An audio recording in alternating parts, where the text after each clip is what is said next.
Hey guys! It's been a minute since we've done one of these.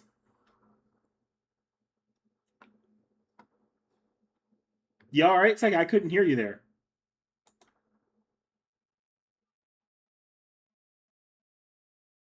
Yeah, you're not. I figured that was on purpose. You muted your mic, didn't you? I actually didn't. I just didn't make any noise. Oh, okay. Yeah. Okay. Figured it would be less suspicious if the mic wasn't muted. Alright, well, I'm gonna pour my cup of tea for today. Seki, have you poured yours yet? Mine is poured, honeyed, and prepped. Imagine honeying your tea. I was on top of it today. And look at that. Look at that color reflecting in my camera. So, Seki, what kind of tea did you bring today? I'm gonna move the camera Uh, down a little bit. I I actually didn't get too experimental today.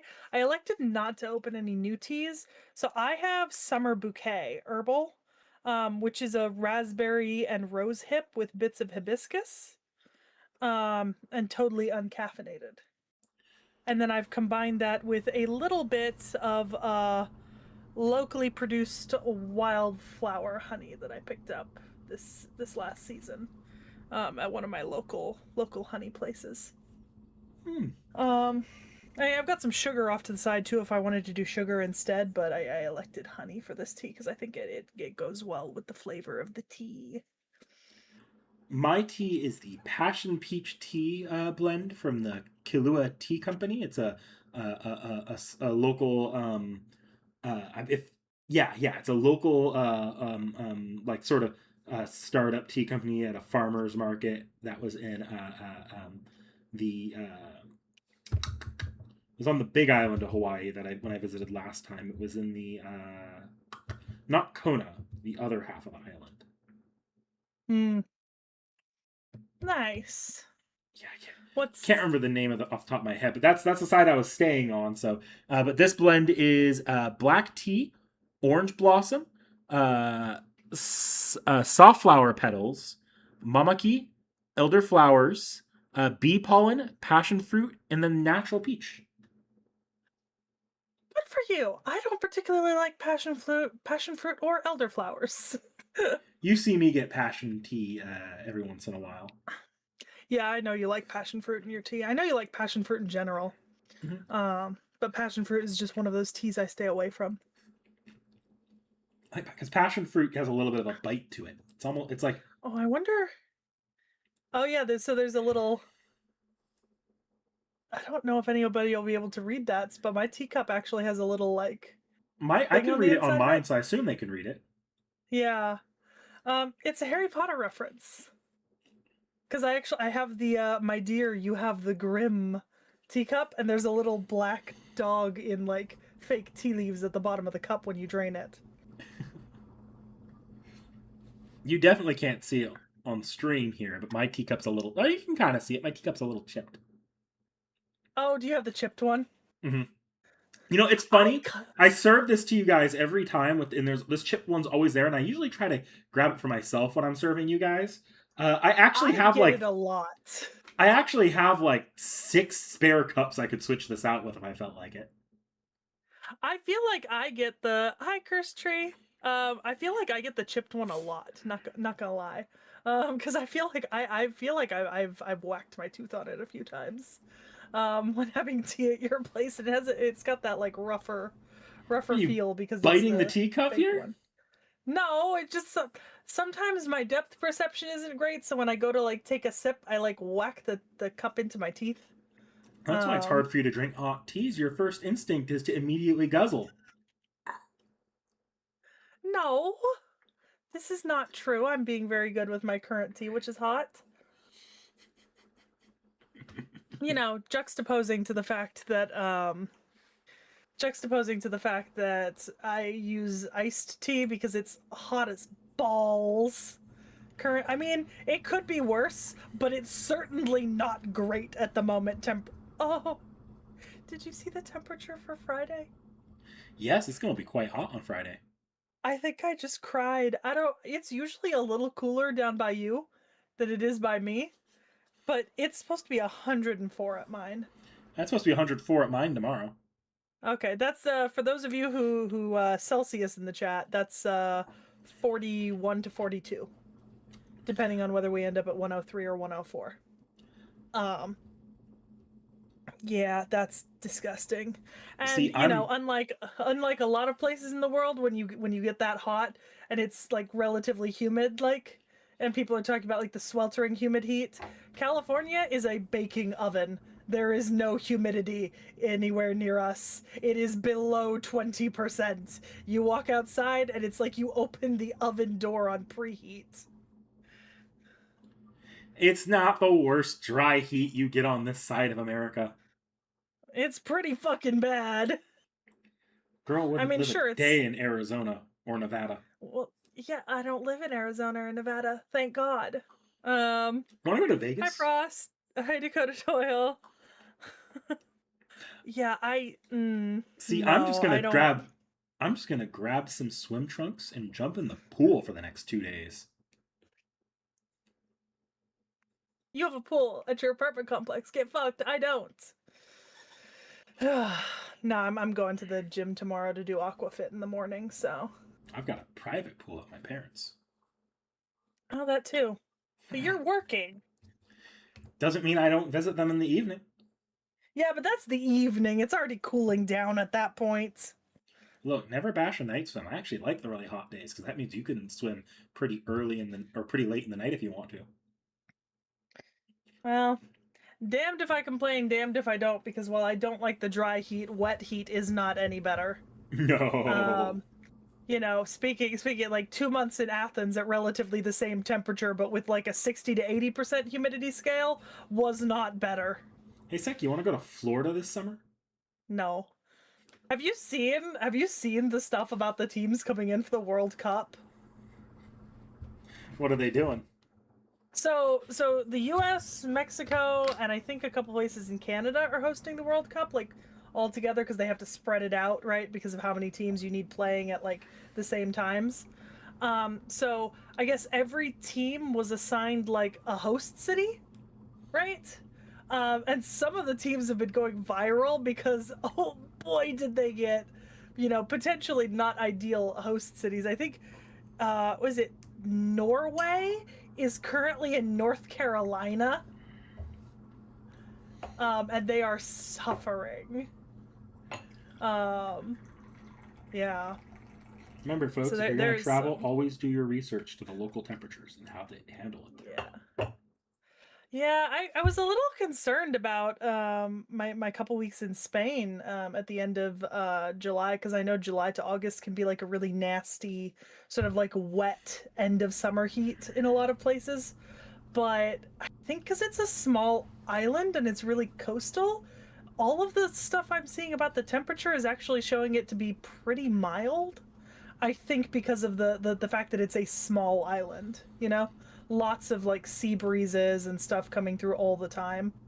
So I'm really hoping that all of the averages I saw for like the last 5 or 6 years are going to hold up, and if they do, the temperature shouldn't ever hit 90. Which will actually be nice because I'll be escaping some of the hottest parts of California's summer. But I already know that New York is going to be disgusting when I get back. New York's rough during. I did an East Coast trip one summer, and like you go to the East Coast, like New York and DC. Oh, like it looks It's like the end of the world because it's wet. like storming, but it's still Yeah. hot as balls. You go like what was it? I walked around and then it's not like it's any less sunny either. I walked around the Martin Luther King Memorial and it was like I was wrapped in tinfoil.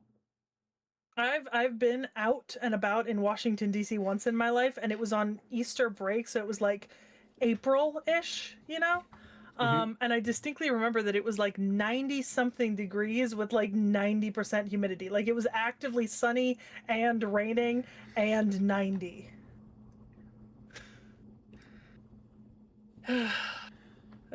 All right, Seki. Well, I So, think we should probably knock the channel updates out of the way here. Uh, first one I kind of have okay. The first one I kind of have listed here is we're behind a reacts right now, and it's We completely out are. of order. We are. We are. It's coming. I promise it's coming. It's being worked on. It'll happen this week. It'll happen this week. I can promise that. However, this week means before Sunday night for me. So, uh, I think the reason why Dante might be stuck in hell right now in editing hell is because it's not just editing hell. If memory serves with that one, Seki pulled a little bit of a Richard the Lionheart with this one. She wants to do yeah. a little bit more care in the history segment, so we didn't record that together It's not necessarily. it's not going to be on the level of Richard. It's not it can't be at this point because I just in between when we recorded it and like now, like literally the last week or two has been the first time I've had like dedicated free time, you know? So like I wanted it to be more like Richard, and hopefully it'll be a little bit closer to Richard, but it won't be quite to the same level, unfortunately. I might not have a slideshow up on screen. Look, Yeah, yeah. Dante did take a wrong turn into Purgatorio. Part of it was that I was, at first I thought I'd be going over Inferno, Purgatorio, and Paradisio, but I don't think that's. But that quickly ended up being an unrealistic expectation to go over like all three parts of the trilogy in depth. Um, so I kind of had to sort of cherry pick what I wanted to include because if I was going to go over all three parts in depth, it just wouldn't be, you know. I get how rough it is to want to do that level of presentation, and like even going into the Richard stuff, like doing a slideshow is hard because I don't know how much if I've talked about I probably have talked about this on the channel before. The original concept for Seki Reacts to Fate was going to be I wasn't on camera or talking at all. I just handed Seki a slideshow to go through with video links and images. Yeah. I actually have like a partially completed Seki Reacts to Fate slideshow for Elizabeth Bathory, either on my personal Google Drive or on the channel Google Drive. That's never seeing the light of day, but that was part of why that didn't happen. Is it was just so much work. I was like, I'm not doing this for every single servant. And then kind of on top of that is if I'm gonna make a slideshow and I'm gonna put even Seki up as the name on it and I'm gonna publish it to YouTube, then I want to make sure that all of my images are properly cited. I want to make sure that like all of my quotes are cited. I want to make sure that there's like I'm not just pulling an image off of like Google Images, search Dante Alighieri and using that without Credit. the proper citations. Yeah, I want to be making sure to attribute everything. So it's a little rougher. It's ideally what maybe I'm hoping after I get back from Europe and I've got a little bit more time because I had a pretty big monthly commitment ended recently, or will be ended as soon as I'm back from Spain. I'm hoping that little bit of extra time might give me the ability to be a bit better about some of the upcoming videos as well. You know, Mm-hmm. because I'm basically freeing up like another full like 2 days per month essentially This for is for spare time. from your D&D campaign, right? Because that recently ended, Yeah, had its big season finale. it did, and I mean, 2.5 years in a D&D campaign with like nine people at the table is really an accomplishment when you consider that we were meeting monthly for pretty much all of that time for like for like and it was like a 3 to like 11 scheduled like time slot, so it wasn't like a couple hours every month. It was like 3 to 11, like once a month, and then my part starts way before that because I got food prep to do, so it's like you It's know not the FGO campaign. This is another campaign Seki was. This one she was running. The yeah. FGO campaign, we haven't played a single session this year. Look. They are Yeah, in Camelot. see, Frost, the thing is, I used to have an entire slideshow for it, but I cannot currently find that slideshow. I don't think I have the original copy of it anymore.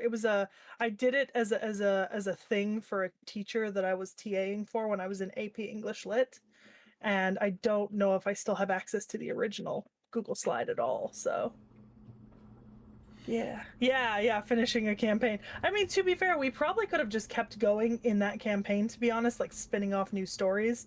but we did accomplish our like stated goal from the beginning of the campaign. And there were a few people who were like, "Hey, I need to like free up some time for like work and some other commitments, and if we're finishing up our main goal, it might be nice to like sunset politely." And I was like, "Yeah, I'd rather take a polite sunset out with a satisfying end than start stripping away players and trying to continue." I guess the next little thing I have to bring up on my, and this is on my side, I've kind of hinted at this. Starting in July, I'm really not going to be able to, or my stream schedule is going to change one way or another. I have a feeling what's going to happen is it's going to, for a short time, you might not see me stream immediately in July. I might actually take a mini break in July while I figure out what works best for me. But what that's going to mean is Monday is no longer going to be my optimal day to stream. In fact, I will have no optimal day to stream. So you might be seeing me stream Tuesday, Wednesday.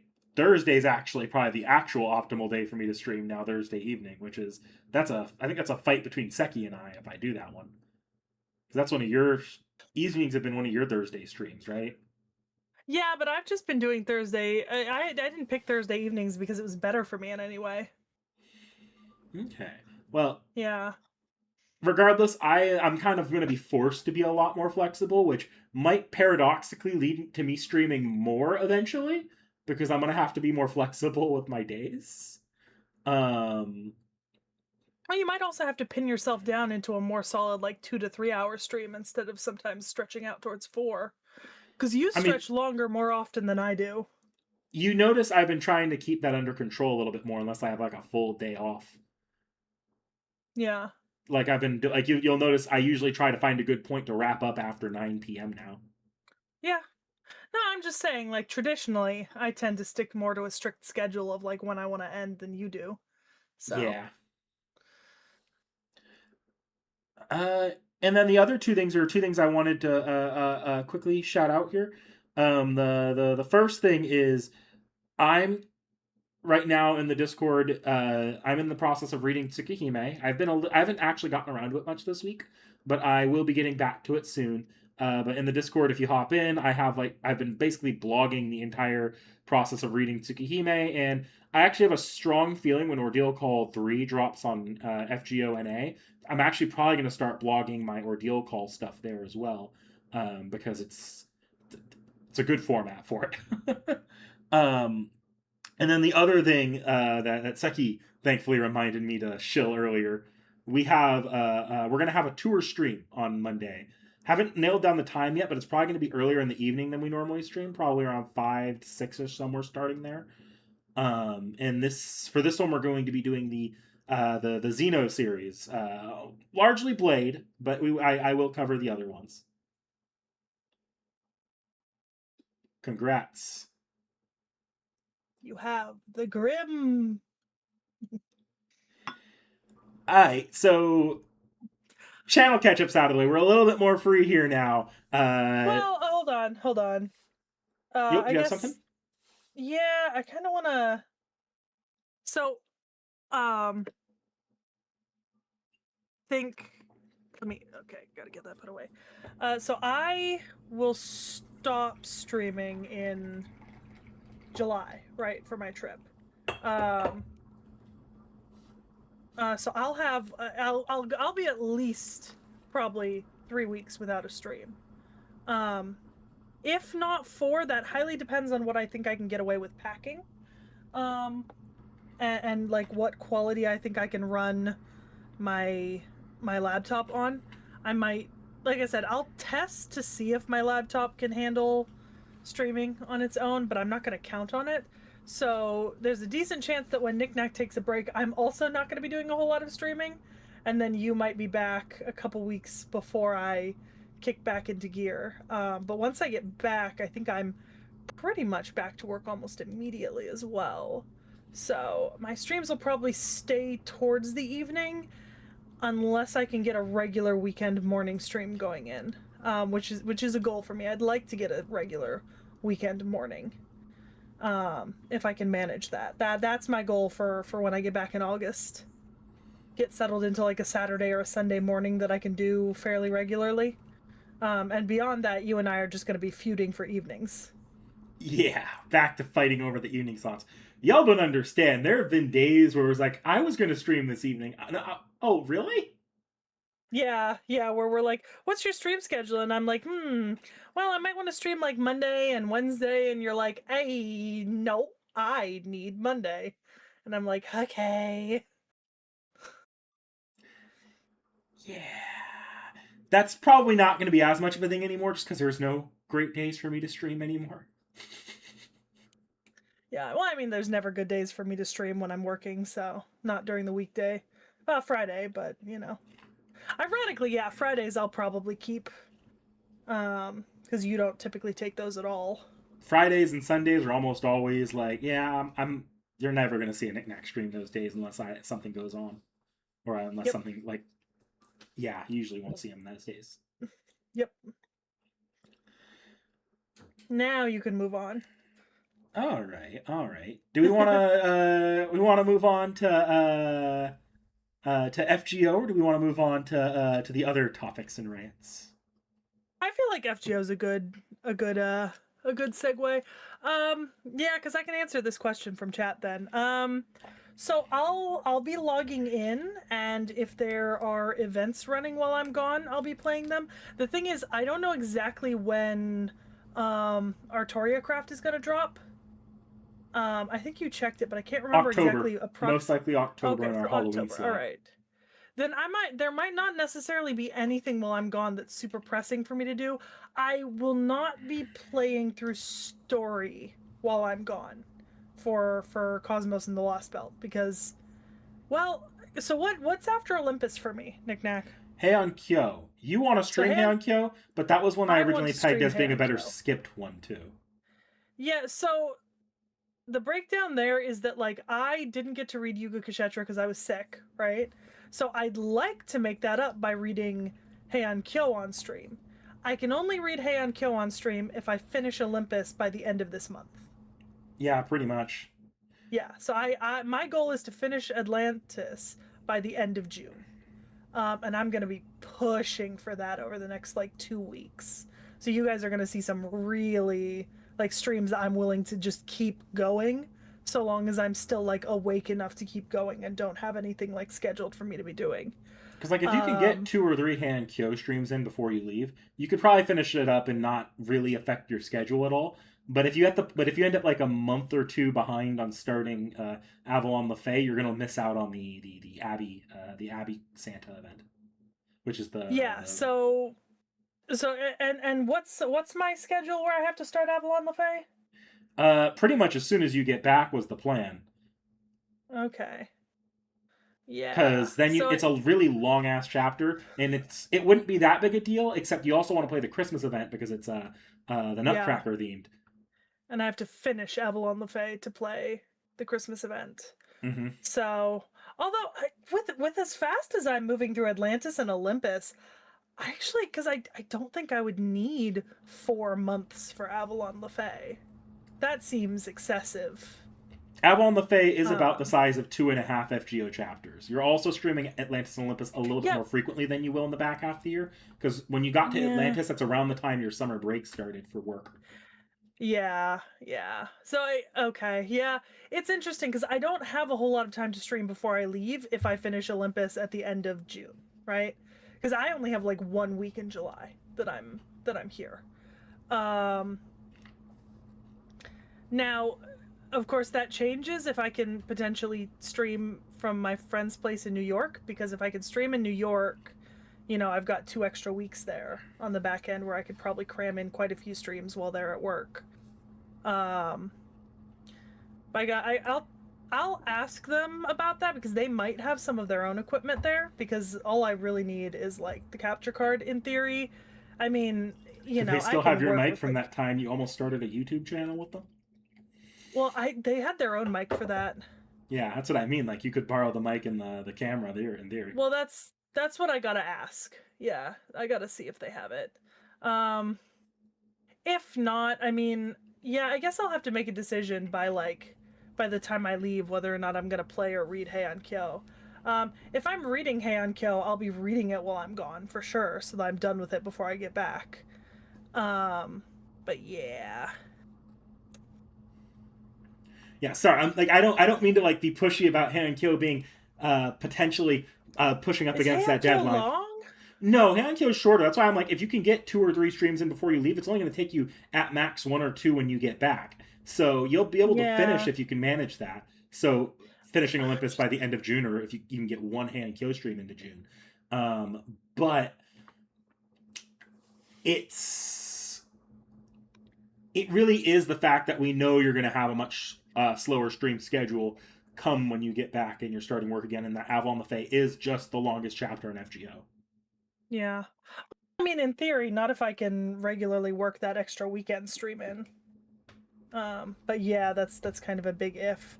So yeah, I want to play Heian Kyo on stream, but my ability to play Heian Kyo on stream is going to be highly dependent on how long it takes me to get through Olympus. Yeah. So if there's no, I mean, the long and the short of the answer is if there's an event going on while I'm gone, that I want to play, I'll probably put a little bit of time into playing it. The Um, the only event is but going to be the summer event, which is not the least worth grinding, but you're not going to get the welfare out of it this year because the welfare's tied to the Ordeal Call 3 release. yeah, so I can't, if I'm not getting much out of it other than like shop items, I probably won't be putting too much effort into it, to be honest. I kind of, It's also you know, funny that story you're going to end up having to read anyways because it is a prologue to Ordeal Call 3. yeah, but I can't do it. I've seen the image, Dakota Doyle, but also I've seen that fucking script laid out like in like PDF format, and it would be a whole hell of a lot shorter if it didn't have like triplicate line spacing and the need to constantly like restart sections of dialogue just because they're longer than 3 lines of text. Like that's how I feel about a lot of the like. There's like, oh my god, the PDF's 1,000 pages. This could easily have been 450 if it was just formatted like a proper fucking book. You Okay, know? but it's like not like Type Moon's the one that formats these PDFs, and the PDFs weren't even meant to be PDFs. They're web pages meant to be I scrolled vertically. know, but that's what I'm saying. It's bullshit. So I guess other thing here, the off the shelves. I think they're not all up at this point. I think we're like Nope. I don't even know if Yukashetro's up yet. Goddard Damarung just went up. Sin is going up next. Yeah, yeah. So, Yep. but okay, so that tells me. So yeah, just in case people were curious, because I know Seki, you said we had to talk about it. We did talk about it. Atlantis is going up as its own separate off the shelf. Mm-hmm. Yup. So Yup. We recorded that last weekend, so well, just a couple of days ago actually. So it makes sense. and then But yeah, it didn't make sense to do them together, and we kind of discussed that in the video, at least in my opinion. So yeah, yeah, no, I get that side of things. I agree. I just didn't want to make that call for you ahead of time. mhm. Um, the other little wrinkle of off the shelves, I actually have sent you some event PDFs now Yes. for off the shelves. The first event off the shelf we're going to be doing are going to be doing the first 3 Guda events, all as one off the shelf. So I don't know when that'll be yet. We'll probably, I assume we'll probably get that one recorded before you leave sometime. Maybe, maybe not. Depends on how much time I've got. Yeah, my time left before I leave is dwindling rapidly. Especially considering that I have a lot of days filled out with doing things with people and for people already. You know? So we'll see. They will get done, but it might be after I get back. Because it might be that I read them in Spain in some of my spare time. Because I'm not really going to be in a big enough place to go out and do nightlife, so you know, it's not as if I'm going to be hosting wild parties in my student like accommodations. Look, You might not remember the order of Gouda Gouda Frost Shard, but let me tell you, there's really only one substantial story of the bunch. One of them I don't even think breaks like triple digit pages on the PDF conversion. Like Seki, I sent Seki that one. I'm like, wait, because the plan was originally two of them. It was just two Gouda Goudas, and then I looked at the PDF links and realized together they didn't even make up half of one of the Lost Belt chapters I had sent her previously. Yeah, I was gonna say I'm pretty sure two of them together aren't even as long as the fucking Anastasia prologue. Yeah, yeah. So at that point, I was like, okay, we may as well just do the three so we have something to actually freaking talk about. And even Yeah. then, it's collectively, it's still, I think, possibly shorter than any of the side chapters either. Oh, speaking of, when you get Sin up, you're gonna have to remember to put Oku and Scramble up as well. Yes. So there's quite a Sin, few off the shelves Oku, this coming up. but the order is Sin, Oku, Yukshetra Scramble? Yes. Yeah. And then Atlantis. Yep.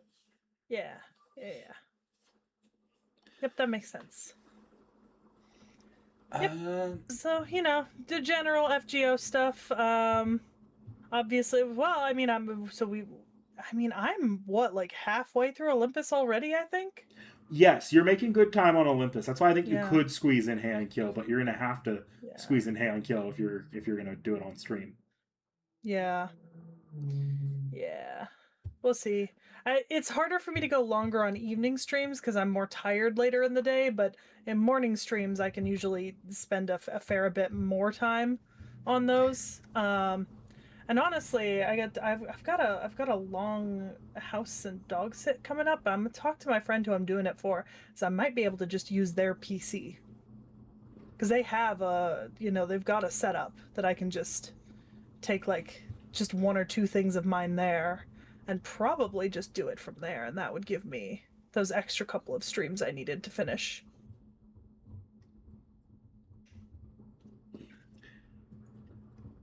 Okay, and this is something I wanted to ask you about because I don't know that you're particularly enjoying it much. The off stream blogs for FGO chapters when you aren't streaming them. It seemed like you weren't really getting a lot out of doing that, and it was easier for you to read when you just didn't do it as often. Well, oh, you mean the commentary? Yeah, It's the thing is, it's fun, but it's not productive, right? Is that it doesn't make it easier to read the chapters because it adds like that extra bit of like time delay where I need to like put the PDF away, open up Discord on my phone or on my computer, type something into chat or voice to text it into chat and then send it. And then, you know, butterfly brain. Somebody messages back and all of a sudden I'm distracted and doing something else. I don't mind it though. It's just if I'm trying to read something very fast, it's not productive. It's fine if I have time to do that. You know? I think we just got really unlucky with the first couple times we tried to do it. I was in the middle of like the work year. And so it was like, I'm also working and I can't be reading while unfortunately, unlike you, I don't have a job where I can be reading while I'm working sometimes, I Like don't get. you're very lucky in that you sometimes have the ability to like, step away or just like pull out your phone and do a bit of reading during the workday, and I don't have that ability. I've got lunch and that's it. You know? Mm-hmm. Sometimes a prep period if I'm lucky, depending on the age I'm working with. But in general, no, it's sort of nothing from this time in the morning till this time in the evening, and then, you know. No, I get I don't think I think it's not it's just not necessarily worth doing at this point. I don't think. I mean, I like doing it when I have time. I like the conversations I get into in those. I mean, they are fun conversations. I think the problem here is that when we're doing the off the shelf so when you're doing that for the FGO chapters in particular, um, we're running on a bit of a clock on those FGO chapters. Yeah, I think I'd like to. I want to do it for the Gouda Gouda and see how that goes because I think for stuff like the Gouda Gouda, where I'm gonna be honest, it doesn't really matter how fast I finish those events or not. Let's be fully honest here. If I No, if finish you, them in 2 days or 2 months, it doesn't matter. yeah. Um, so I'd like to try doing them for like some of the like event based stories and like it's harder when you're doing them for something like Oku where you're like you have to read Oku before you start Yugashetra. Because then I do have like a deadline sort of because like oh you have to read Yugashetra before you start Olympus. I can't be reading Yugashetra while I'm reading Olympus because there's sequential storytelling.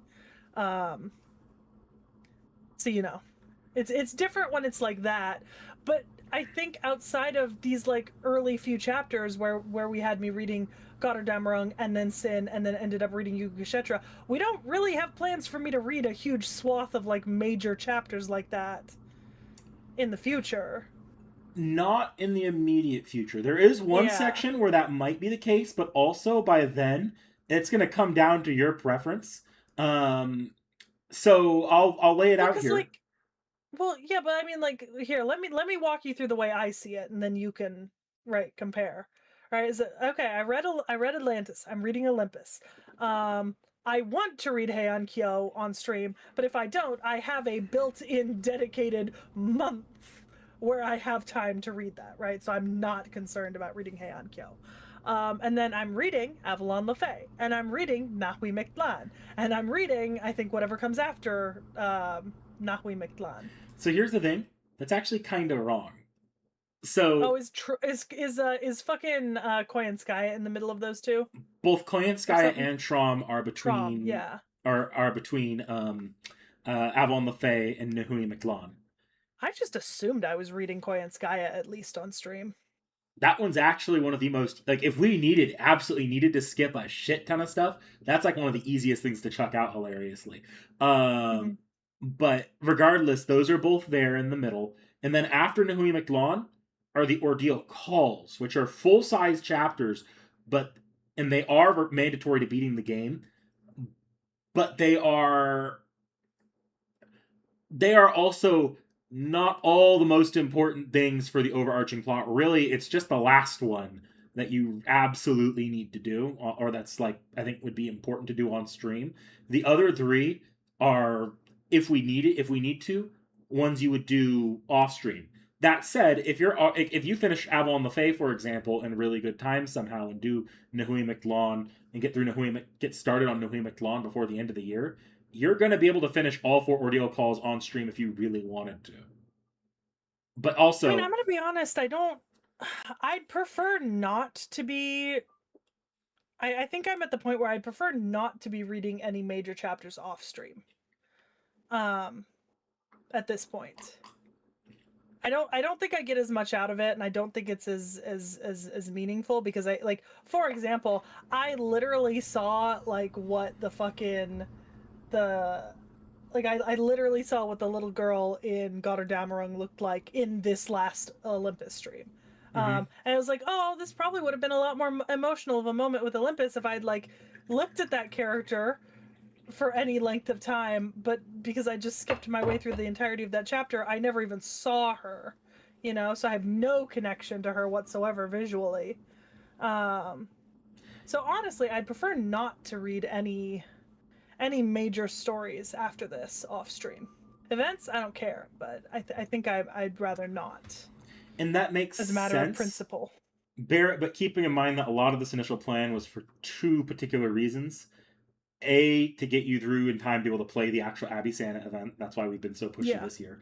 Next year, before the end of the year, you do want to finish Ordeal Call 4 at least. yeah, Because that, for otherwise, so you can get that 3,000 Saint Quartz when you do.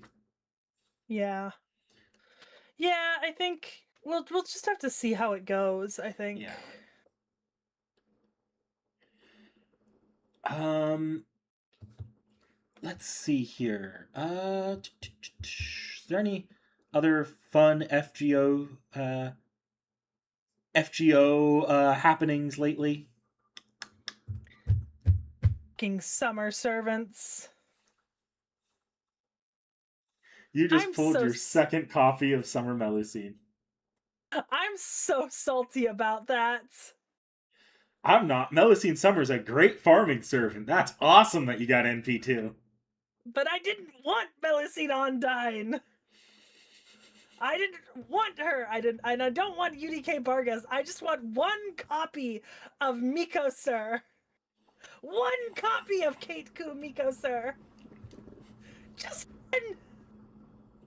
I was gonna ask you about that because, like, I get at the end of the year you're saving for Lohi, because at this point it seems like you're moving Tut sort of onto a back burner. A little bit, yeah. I think just because knowing now that Tut is an archer and having gotten Ptolemy, and like knowing when Tut is going to be coming up versus like when Lohi is going to be coming up and stuff, I've got better odds on waiting for Lohi than I do on attempting to go for Tut. And I mean, like also I'll still summon a little bit on Tut's banner, but unless I get really lucky, I'm not gonna, you know. and also having Anniversary with that infusion, of course, as well as a bunch of pretty beefy story chapters between now and when Loki would be coming around. Hmm. Um, I don't quite understand why you were so insistent on keeping above 60 courts on that summer banner. I don't either. It's like, yeah, there's saving courts, and then there's, man, 60 is an odd number. It's like two 10 spins isn't really changing the calculus here between I now and Lohi. I think it's because I'm still thinking with the mindset that with 2 10 spins, I've gotten incredibly lucky in the past. Like, I'm pretty sure I got Ptolemy in about 2 10 spins and then a little bit extra, you know? But you're right, there's no fucking reason. I'm gonna go try to get me Keiko Mikusar. Like, you really want her. If you really want her, I want her so badly. get her while you can now and it's safer, or try to get her while you can now and it's safer. And then, because, like, if you later on, like as pretty much in the second half of the year, I generally think with saving for servants, if you're just going for one copy, if just one copy, half a Yeah. year saving is generally pretty safe. Yeah. I'm not saying you're gonna get her in these 210 spins, No. but No, my luck is terrible. Terrible, Nick I Nick! like your luck with those 210 spins more than I like your luck throwing singles to keep yourself just above those 210 spins. Yeah. I'm gonna scream. Nothing. Nothing! I'm gonna scream. I'm gonna murder something. And someone. I'm gonna murder someone. It's okay, I'll get some more quartz after tomorrow's stream.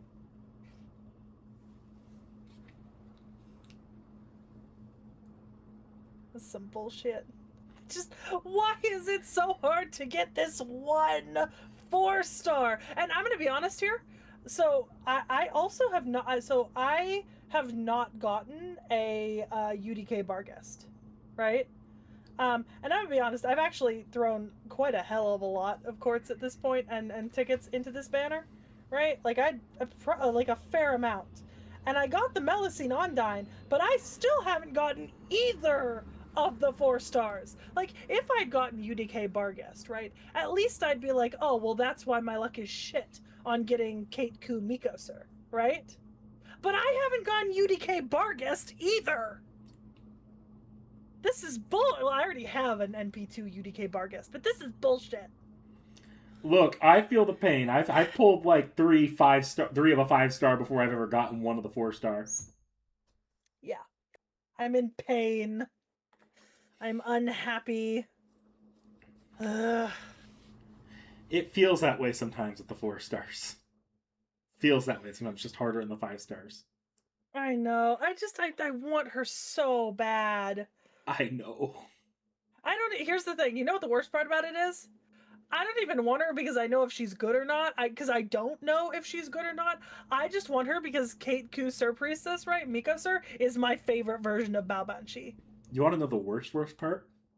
She's probably not as good as Bao Banshi regular.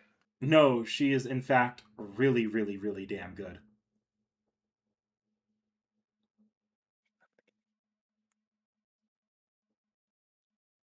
She That makes is me known even to be angrier. she is known to be one of those, if I'm not wrong, solo servants that you can drop onto a boss fight and she'll do a good job outlasting the boss. That makes me so angry. I want her so bad. Um, okay, stepping away from Kate Kumiko, sir, because I am very upset that I have not gotten her yet. Are you a little bit proud of me that I was able to build an archer centric team that was based on the arts team you showed me that actually worked for that one fight? It was the you set it up for your second attempt at the Sherlock Miyamoto Musashi fight, Yeah, right? yeah, Yeah, yeah. It was fun. I was watching at that point. I was yeah. watching your attempts there. It was Because it good. was a little after your lunch break, so I knew you couldn't necessarily help me. But I was like, I thought I could maybe make it work with Ptolemaeus. Um, so I learned from what I was taught, and I took what you showed me from making an art setup, and I tried to make it work for Ptolemaeus, and it worked. It worked really well, surprisingly.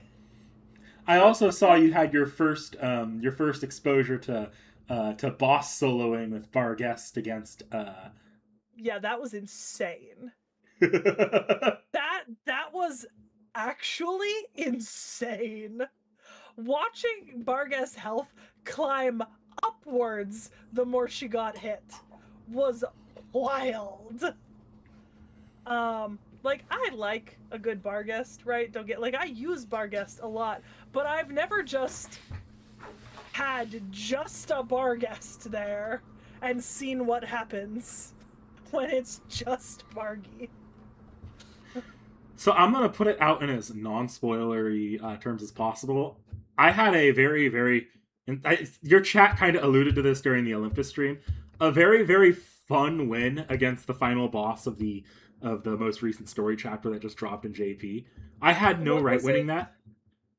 I was gonna And say, was it as unrealistic as the amount of guts that Estrella popped during that one fight?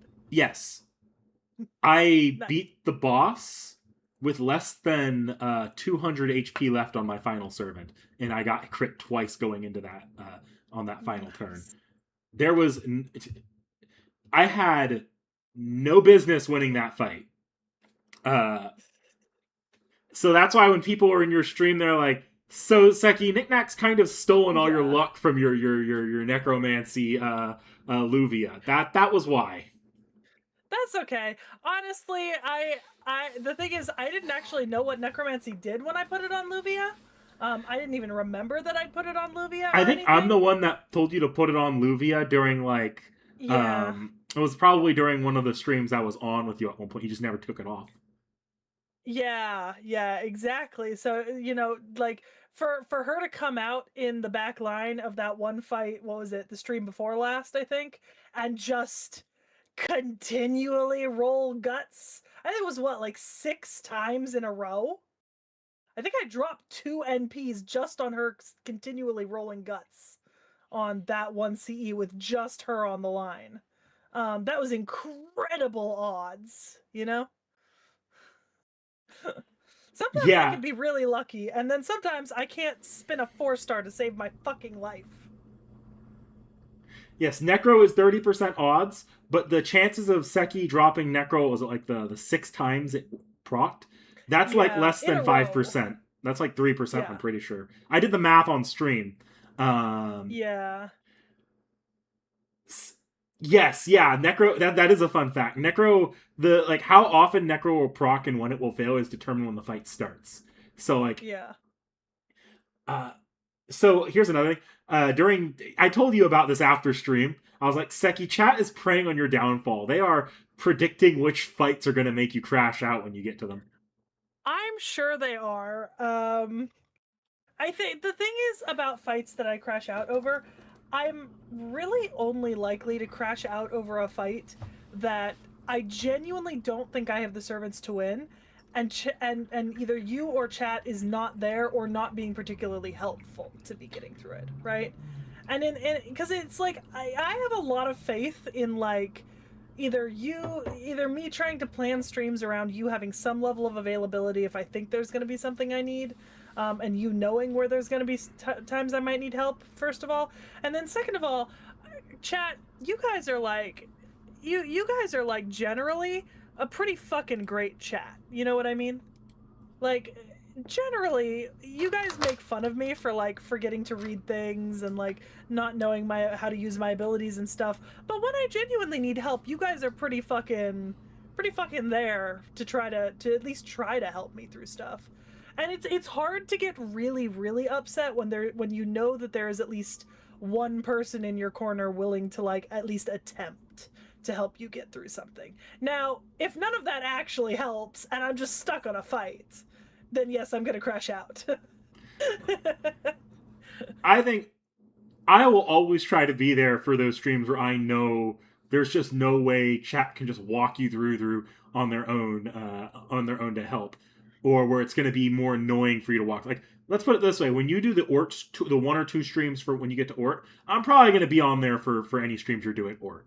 Not because that fight's particularly hard, but because you kind of have to approach it with a strategy that I feel like chat wouldn't necessarily be able to convey to you very well. There's other fights I in see. the later chapters too, where it's kind of the case.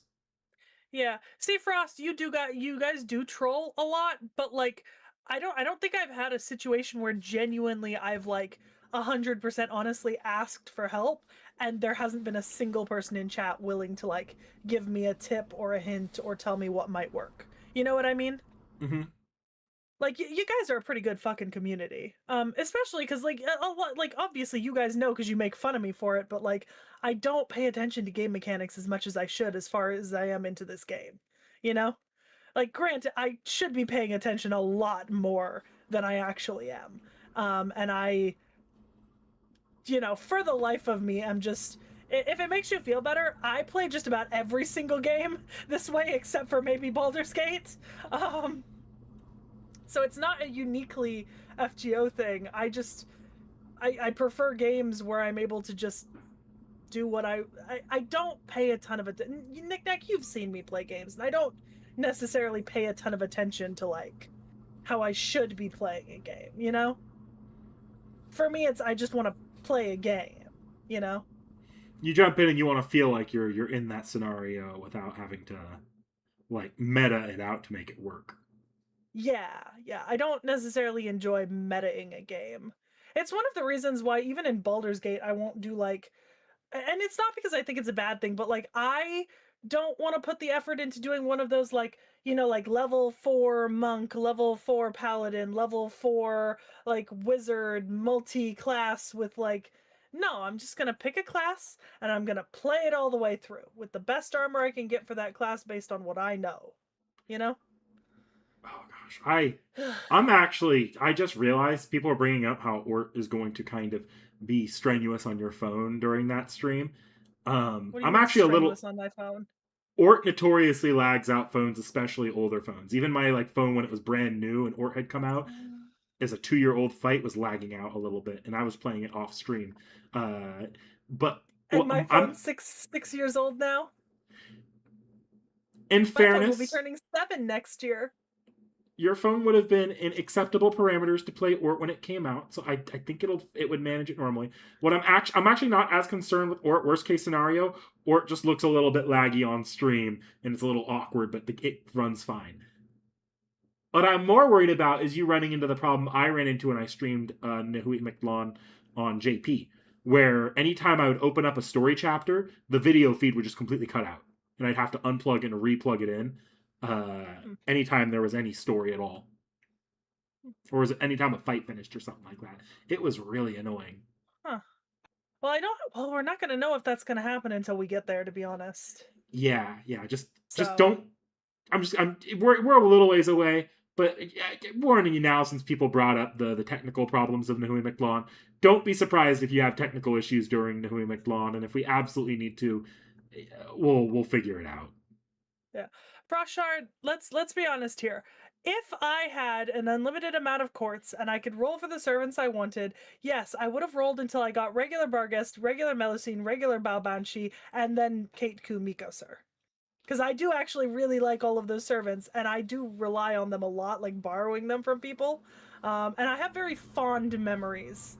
like I have a very fond connection to those servants because that like literally those three servants and Morgan are what got my account from like I think it was like level like 50 master with like 35 friend slots to like level like 100 and something, It's the same in the reason I span have of a 3 weeks. it's the same reason I have a fondness for the Prisma Ilia characters. Even though I'm kind of middling on that series on the best of days, it's because when I started FGO, that was the first event I played, and it bumped my account up in terms of mats, raised my master level in Yeah. AP to the moon. It's just that's how your first event tends to work. Yeah, especially because it was a lottery event. Yes. I got so much out of that event because I mean, and that was probably the event honestly not probably it is the event I poured the most attention and effort into because like I mean I think by the end of that event I had at least 100 boxes opened if not more. Like I was really going for it.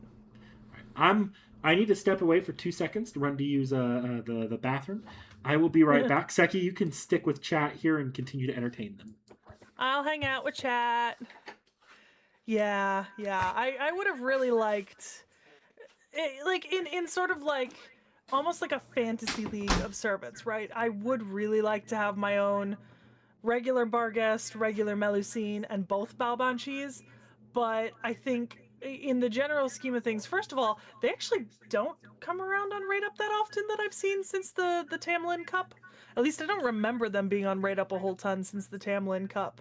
Um, and so that's definitely the first one, and then on the second layer, um even if I was willing to whale, I wouldn't be willing to spend that much money, and there is sort of like a priority scale at this point is that like there are servants that I really really like but I know aren't going to be useful to me, and then there's servants that'll be really useful to me but I don't necessarily like, and then there's the servants who kind of fall right down the middle who I like and will be useful to me, but maybe not like the most utilitarian. And I think I've kind of probably the first year or so that I was playing this on stream for you guys and rolling, I was pretty much just rolling on do I really, really like this servant? Are they good for my account? I really don't care. I just want servants I like. And while I haven't shifted into I'm willing to roll for anything, even if I don't like it, so long as it makes my account better, I think I've had the good luck in that by getting to use servants like Castoria and Super Orion, who I didn't necessarily like at the beginning when I was first introduced to them, I now like them more, and I see how they're useful, right? Which bumps them up a lot in my estimation. And now that I'm hitting a lot of these like harder barriers to kind of keep moving on, there's in my head I'm like, okay, I can't just want only characters that I like at this point. I have to be willing to roll for characters that I might not be in my top 10, but like are the most utilitarian I can get out of a list of servants that I like. I think there's just a collection of characters in FGO where it's not even that they're good; it's that they make everybody else good.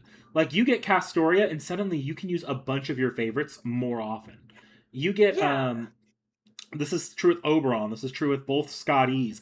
Just there's those characters having those meta supports means you do get to use the characters you like in fights where they may not have been very good normally.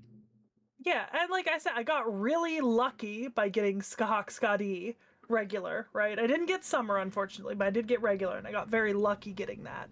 Um, and like as I've discussed a few times so far on stream, my biggest push this summer is going to be Castoria. She's my caster in the GSSR. She's the main target of my lucky bag. Um, so that's kind of the Castoria is really what I'm going for this summer. Ideally Castoria is what I get. I mean, you're not Um, wrong, Dakota Doyle, but I'm gonna be honest here. I don't think Seki's favorites, any of them, fall into that problem. Thankfully, because she's not a fan of Geronimo, she's not a fan of Jekyll and Hyde, she's not a fan of Irish Yield, Dress of Heaven. So I think largely she's mostly safe from that, or things can find some niche use. yeah, I think there's definitely I feel a little bit bad because I have some servants sitting in my inventory who I like, but I have no no logistical use for them at all, right? Like, or I've just never used them in a combat for any reason at all. I feel a little bad for Andromeda. Like, I barely spent anything on Andromeda. I dropped 8 tickets and I got Andromeda. Uh, I didn't.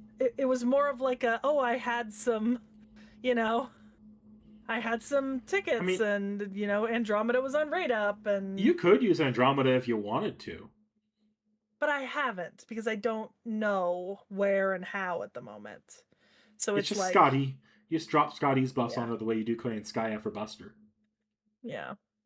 So it's kind of one of those things. I think Castoria's hit that point where I'm like, okay, the utility of Castoria to be able to use servants I really like in my inventory, and then also I really like Castoria now that I've spent more time with her, right? Now that Castoria is not just another one of the saber faces that's hard for me to tell apart, you know? I think with the Artorias, it goes me liking any given Artoria, time with them to be able to recognize them as different from just another Artoria is really the key for the Artorias for me, if that makes sense. Like, the more time I spend with Artorias, so I can tell them apart more easily, and they have their own little like quirks and stuff, the easier it is to hate them less. um so that's kind of where I'm at on that. I'm still not at the point where like I want an Oberon, because I don't. Look, I Um, want you to have an Oberyn because if you have an Oberyn, suddenly Iskandar can do pretty effective three turning. Uh, yeah, like how Salter is my favorite Saber Artoria. like I Um, I get well, Oberyn's a hard sell because you don't use him on support because he's not a good support servant. no, But when you have your own Oberyn, let me put it this way: you know how Zhuge just gives you 50%. yeah, Oberyn doing Zhuge's job gives you 70%. So even if you don't take advantage of him to his maximum amount, that is still significantly more flexibility than you get with Zhuge right now with how he's used. yeah. We're on Ninth Annie, right? We're This going year, into Ninth Annie, yes. going to Ninth Annie. Sorry, I'm taking a quick peek at the lucky bags. Uh, The one you're yeah, looking okay, at is yeah. So I've got a 25% chance of ending up with an Oberon. yeah. Yeah, basically. Like, I already know which lucky bag I'm doing, guys, and I'm not changing it even if I get Castoria on my destiny order or whatever. I'm still going for the same lucky bag. It Like, it is doesn't matter. it is objectively probably one of the best lucky bag options this year because it's got Yeah. Castoria, I believe Castoria, Melusine, Morgan, and Oberon. Yep. Those are all Yep. fantastic additions to your account. Yeah. The only thing that's even like remotely attractive outside of that, and on the basis of like virtually nothing, is maybe Summer Pavilion 2, because it's got Ibuki Doji and Skahak Skadi Ruler Summer. Like, that's the only thing that's even remotely close to the amount of attractiveness as the Fey Pavilion. So, 25% I either have a regular Melusine, a Castoria, a Morgan, or an Oberon by the end of this summer. And whatever we get, we will work with. And then my So GSSR is decided as well, so it's sort of like, okay, you know. So do we maybe want to start moving off of FGO a little bit, get into our yapping topics? I think so, probably. Do you want to start us off? Because I know you have two that you wanted to touch on today. Yeah, I can bookend us kind of. First of all, Yeah. I do not appreciate that I am being cockblocked by Mappa. I think Studio Mappa needs to grow a set of balls, because they seem to have forgotten theirs about 5 years ago. Conveniently made them disappear. Come on, that's Mappa was a relatively small studio, and then they released Yuri on Ice, which was an anime original project. And Yuri on Ice was massive. Nick Nack, you remember how big Yuri on Ice was. It was Yes. the thing, right? And not only did they crap out of actually making it gay because they needed it to be suitable for all TV showing, okay, all right, they're a small studio, they need it to be suitable. But then they gave us Yuri on Ice Adolescence or Adolescence on Ice. We got a trailer, we had images, we had a plot for this movie, we had like a predicted date for it to come out, and then Mappa just iced us out, right? Like, rather than make Adolescence on Ice, which everyone was excited, we were all rooting for you. You went on to just take on a bunch of other projects and never say anything about it. And then one day you just remove the announcement and mention that you're canceling the movie and that it's never coming out. And now, in the year of our Lord 2026 at the Anime Awards, right, following the successful global sensation that was Heated Rivalry, proving that you could do a gay ice based sports show that people would adore and have it be openly gay, you let the Anime Awards open with Dean Fujioka singing History Maker, the opening, and not even an announcement, but unpinning the cancellation of the movie from your official social media accounts. Like, what in the.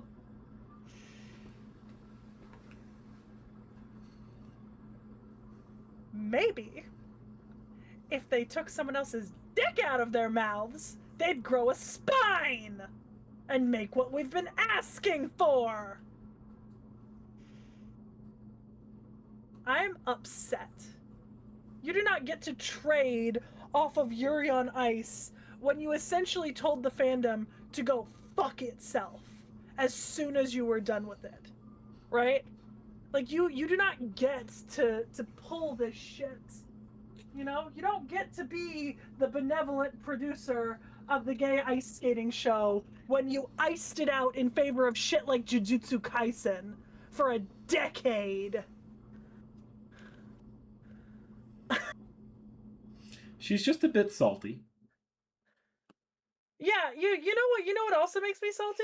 You know what has fallen so drastically from public discussion just in the last 2 years? Chainsaw Man and Jujutsu Kaisen. Do you know what is still an active fandom? Yuri on Ice. I don't know. I see plenty of Chainsaw Man and Jujutsu Kaisen discussions in the fandom space. Not nearly as much. Not as much, but still plenty. It's bullshit. It's absolute fucking bullshit. Like, they had no reason to cancel that movie. No, it sounds like the movie was None. more or less done.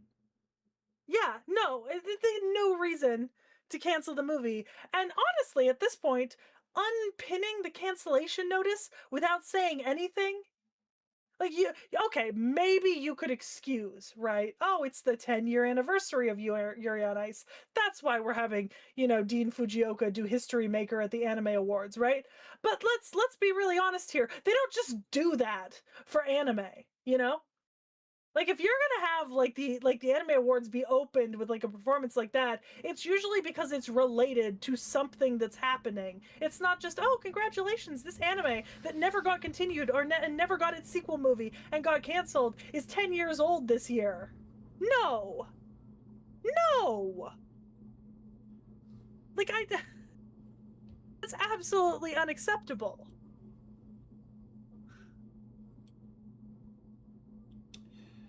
I and So, this isn't an Timo, this isn't an excuse at all.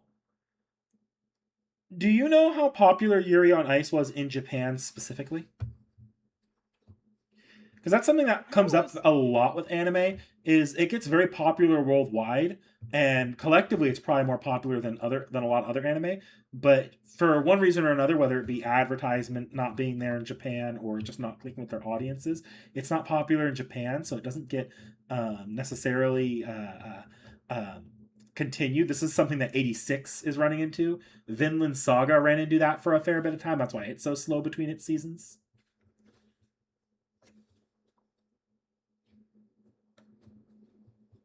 I from what I remember, um, I don't know if this is the from what case or I not, but remember, from what I remember back in 2017, Yuri on Ice was exceptionally popular in Japan. Like it had massive sales.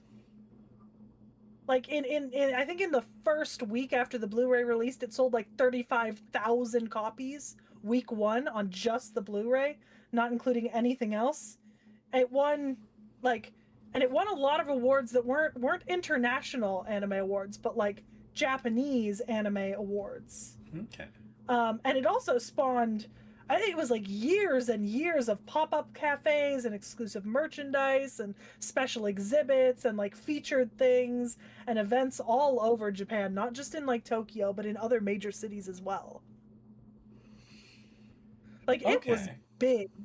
But you also have to remember that like the main character of Yuri on Ice is a is modeled after a Japanese Olympic skater, right?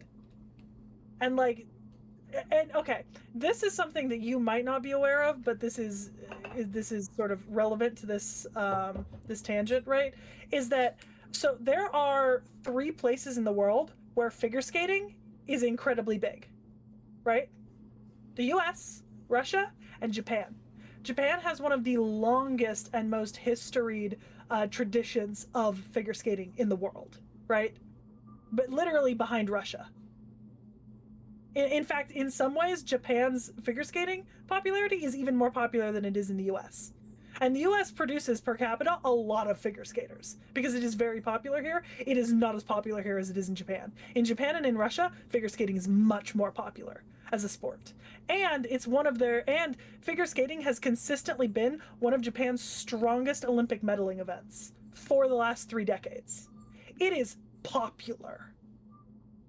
Okay, then because based off what you're saying and what I'm seeing in chat here, then it definitely wasn't the lopsided Japan International situation that caused it. So I Mhm. think then I probably immediately default to it just came out at a bad time because it came out, it blew the fuck up, but then Jujutsu Kaisen and Chainsaw Man came out right afterwards and blew even more the fuck up because shonen demographic sells more than I don't know if I want to say seinen, but in that ballpark seinen.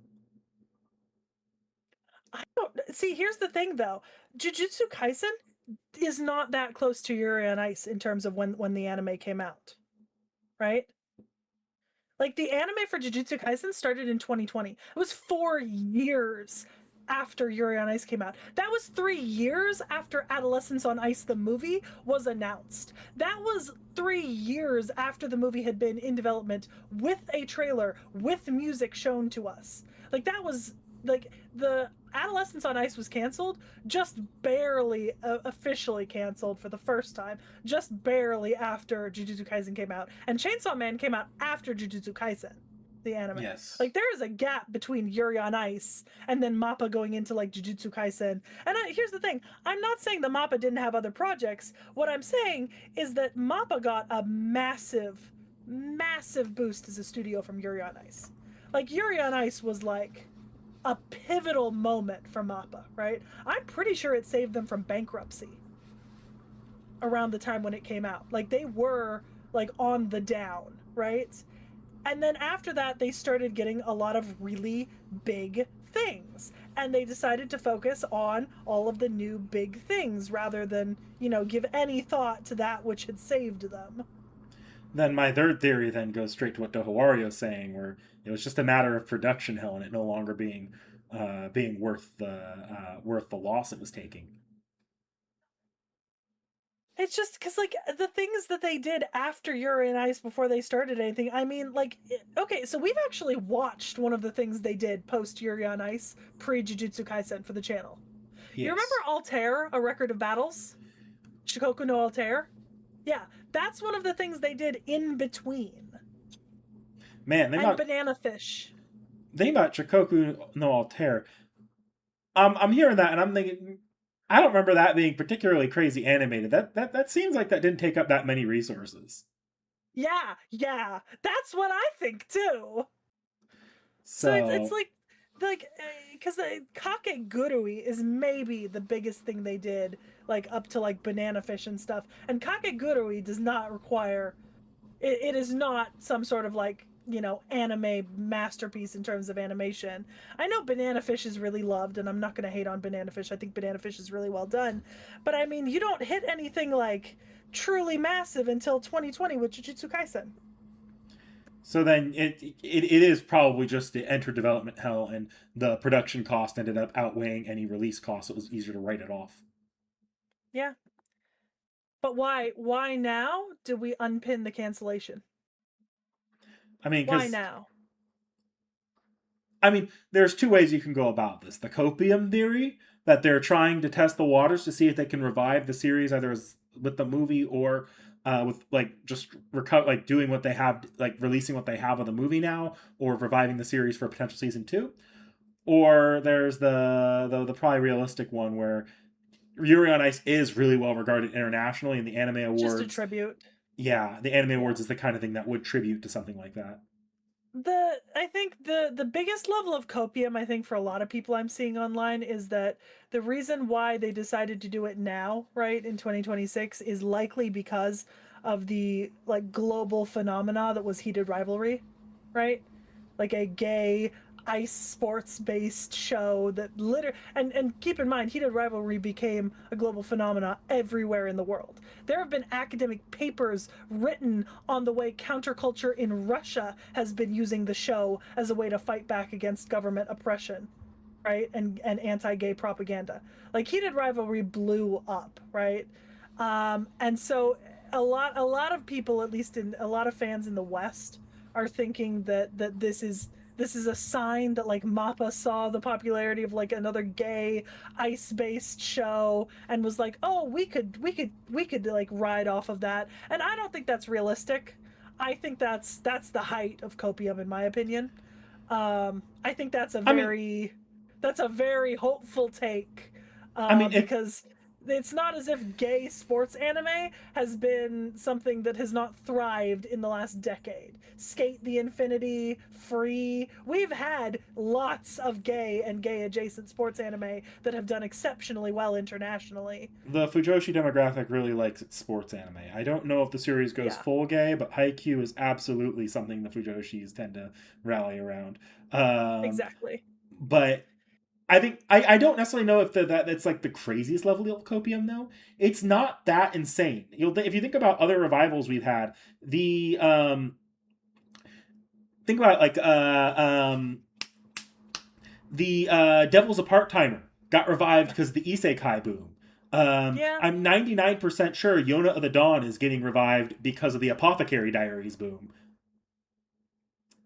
yeah, I just I think it's interesting. I'm curious to see if what transitions out is that they've just unpinned it because they don't want it at the top of their, social media feeds anymore. And they just did the tribute at the Anime Awards because it has been a decade. And let's be honest, I will fight anyone and everyone on the fact that I do think History Maker by Dean Fujioka is possibly one of my favorite anime openings of all time. And it has some of the most beautiful animation I've ever seen in an anime opening, and I will fight for that. I think So it is the a other solid fucking choice. the other thing to keep in mind though is that the Crunchyroll Anime Awards were probably the ones that decided to use History Maker, not necessarily Yeah. Mappa. Yeah, Mappa just no. gave I them mean, the full approval to do it. exactly. It's that combined with the unpinning. It just I just think it's a little odd that Mappa wouldn't even release the movie when like the thing is we know that it would hit, right? Like the demographic is there, the desire is there, the fan base is there. You had like we had a trailer for it. We had animation. We had music. We had character designs. We had costumes. We had so much, and we got nothing, and it's very disappointing. You know? Well, let me see here. What do they have this year at Anime Expo? Because there's two. two good chances. If there's going to be something coming with Yuri on Ice this year, you're either going to see it at Anime Expo at a MAPPA event. I don't know if there's any panels for Yuri on Ice or for MAPPA of that right now. I doubt Uh, it. and then the other potential option is there's the Aniplex online show. Those two tend to be where I see a lot of uh, um, like where these bubbling anime announcements tend to come from. No, there won't be anything because they've got upcoming. There won't be because they're currently confirmed for Ranma, Chainsaw Man, and Mm. Jujutsu Kaisen. Mappa does not have the manpower right now to work on another thing that would require as much effort as Yuri on Ice did. Because that's the other thing is that like Yuri on Ice is possibly like one of the most Yuri on Ice has one of the most fascinating histories of like how it was made and the amount of work that went into it, right? In terms of the animation and stuff, because you remember Yuri on Ice is anime original. Real quickly, I'm Um, gonna pop back into the bathroom, but I'll be listening. okay, so Yuri on Ice. That's the thing. I don't actually know if the original production crew still works for Mappa, right? But also Yuri on Ice had one of the most kind of unique like production stories in terms of just what was used to make that show, right? Like um the studio used actual ice skaters, right, to perform the routines as they were shown in the show so that they could map out like exactly how each skater needed to move. I believe every single one of the main figure skating characters had a different primary animator, right? So every single different skater has a different primary animator who has a slightly different style, and they were focused. And so, you know, one animator is watching a figure skater perform that specific routine and drawing just the key animations for that one figure skater in the one specific routine, right? Like I know that they use the real sounds of those exact routines and somebody skating on ice for like some of the sound effects. Um, the thing is, I don't think it was probably pretty expensive, but from what I remember, a lot of it was a labor of love, right? Because what they did was they got some retired, a couple of like retired Olympic figure skaters who were willing to help out and just like map out the choreo for them and allow themselves to be like filmed and stuff. So each animator could handle their own stuff. And so like Yuri on Ice has this like the production has this like history that's intrinsically linked to the sport and the valuation of like how well they were interpreting it, right? It's a And very so intensive there's show. It sounds like, which is probably why it entered development hell, if that's what happened.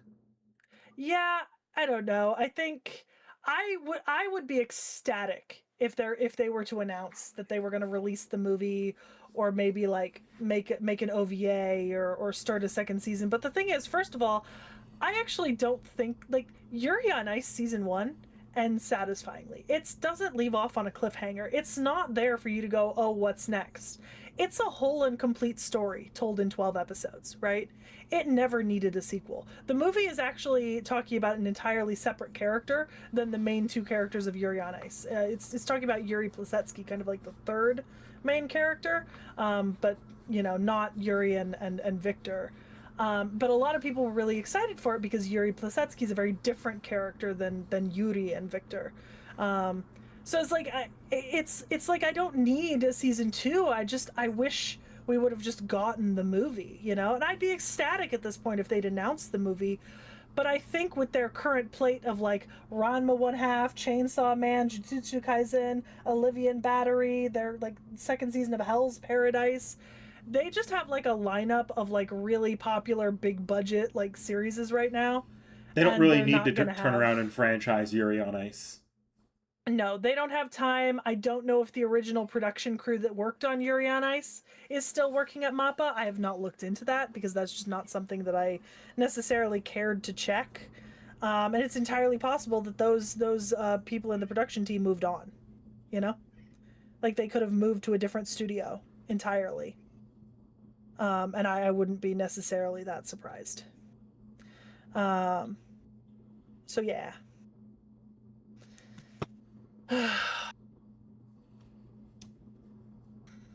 it's just disappointing, and I don't love the sort of like weird teasing that feels like it's going on. Because if they hadn't, I think if they hadn't removed that pinned cancellation of the movie, this this would just go down as a tribute that the Anime Awards was doing. It's the unpinning of the movie cancellation that's put the fox in the henhouse amongst fans. Well, I guess if you're going to be bookending stuff, I'll go next. So this was originally going to be something I revealed to Seki here, but even before that, even it was going to be something I held close to the chest until Seki actually submitted the anime for the season. On Seki's birthday, she decided to have me watch the first couple episodes of the Apothecary Diaries.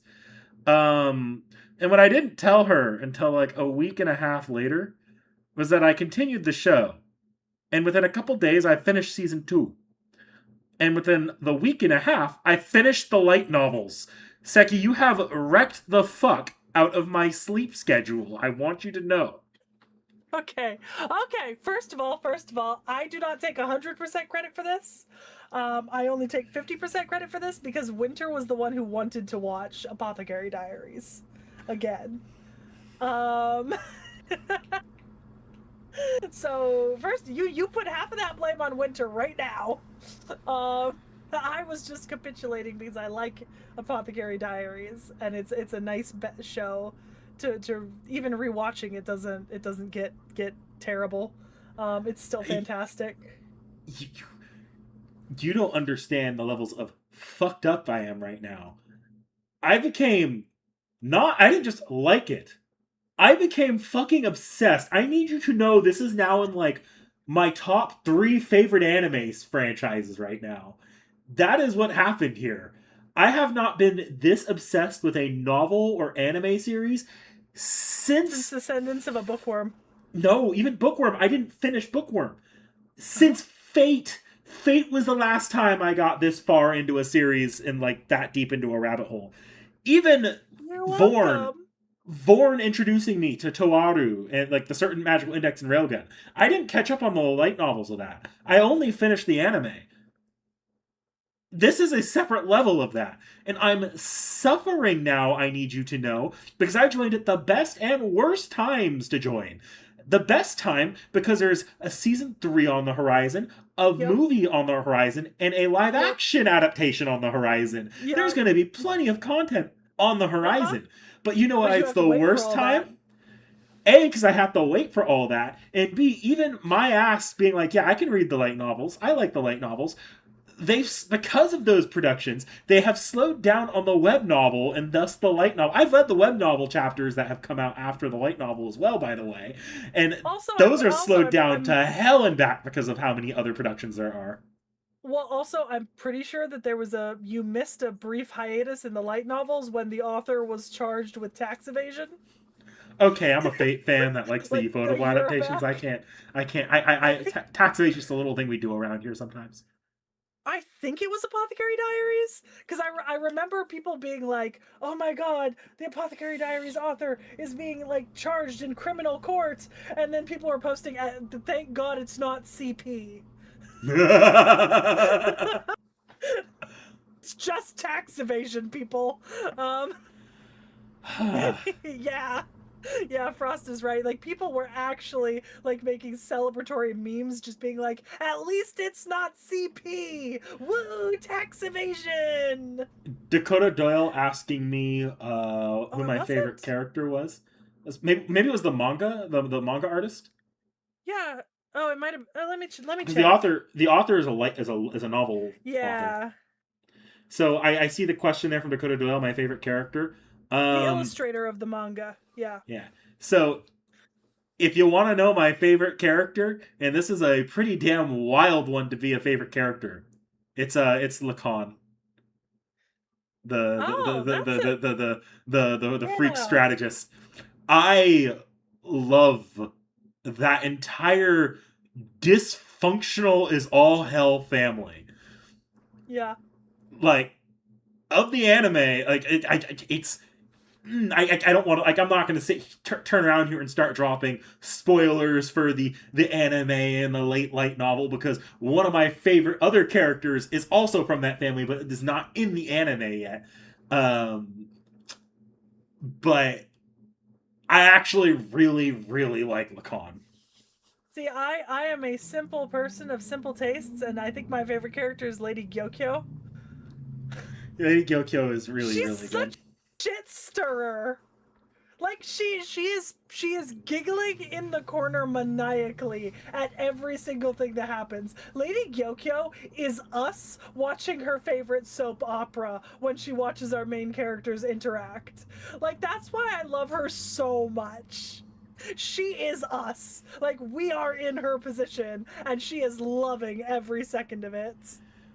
I'll say this: like, outside of Lacan, my second favorite character is the character who will remain unnamed and will remain unnamed for a long time, but we will meet next season.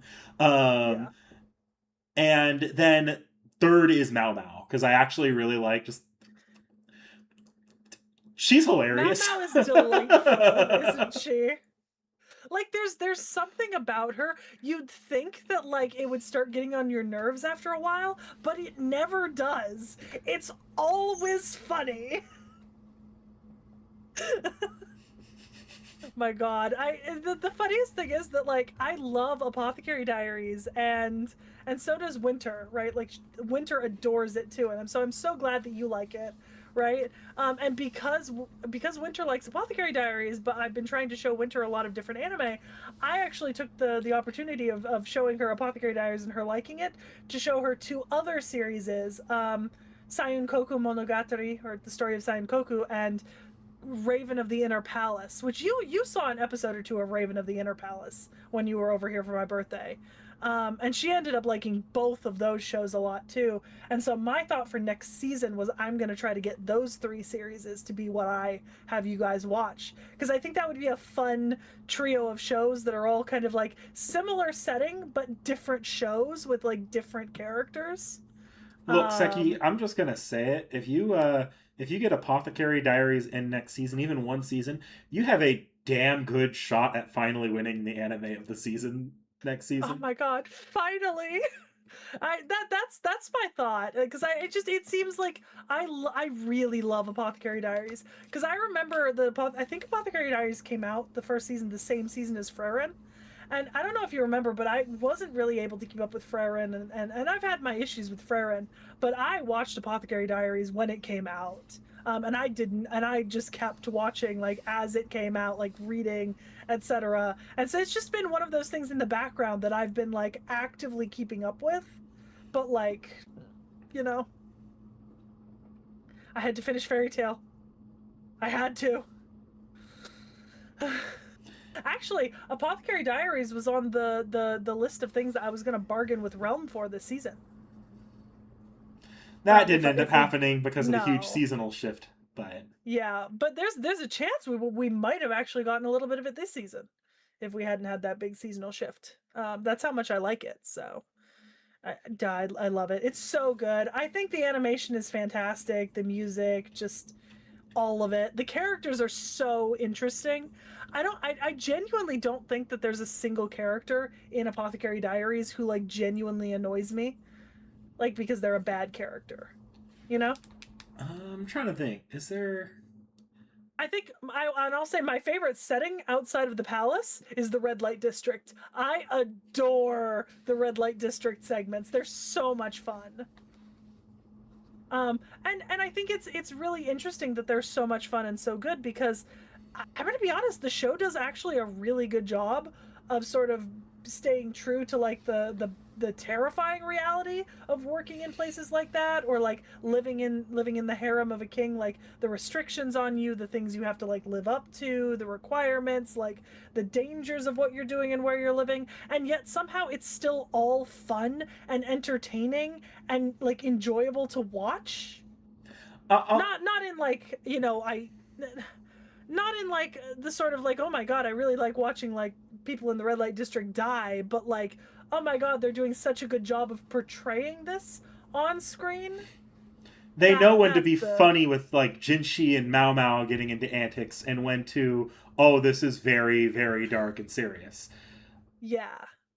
You know what? If I'm gonna let me indulge in the cynical kind of mean knickknack for like literally 2 seconds here. Seki, Okay. how far are you into the? Have you read the White Novel, or are you Yep. how far are Yep. you into it? All the way. Okay, so you're caught up. Oh I yeah. Hundred I don't want to percent. go into spoilers at all. I thought the Locust arc went on a little bit too long.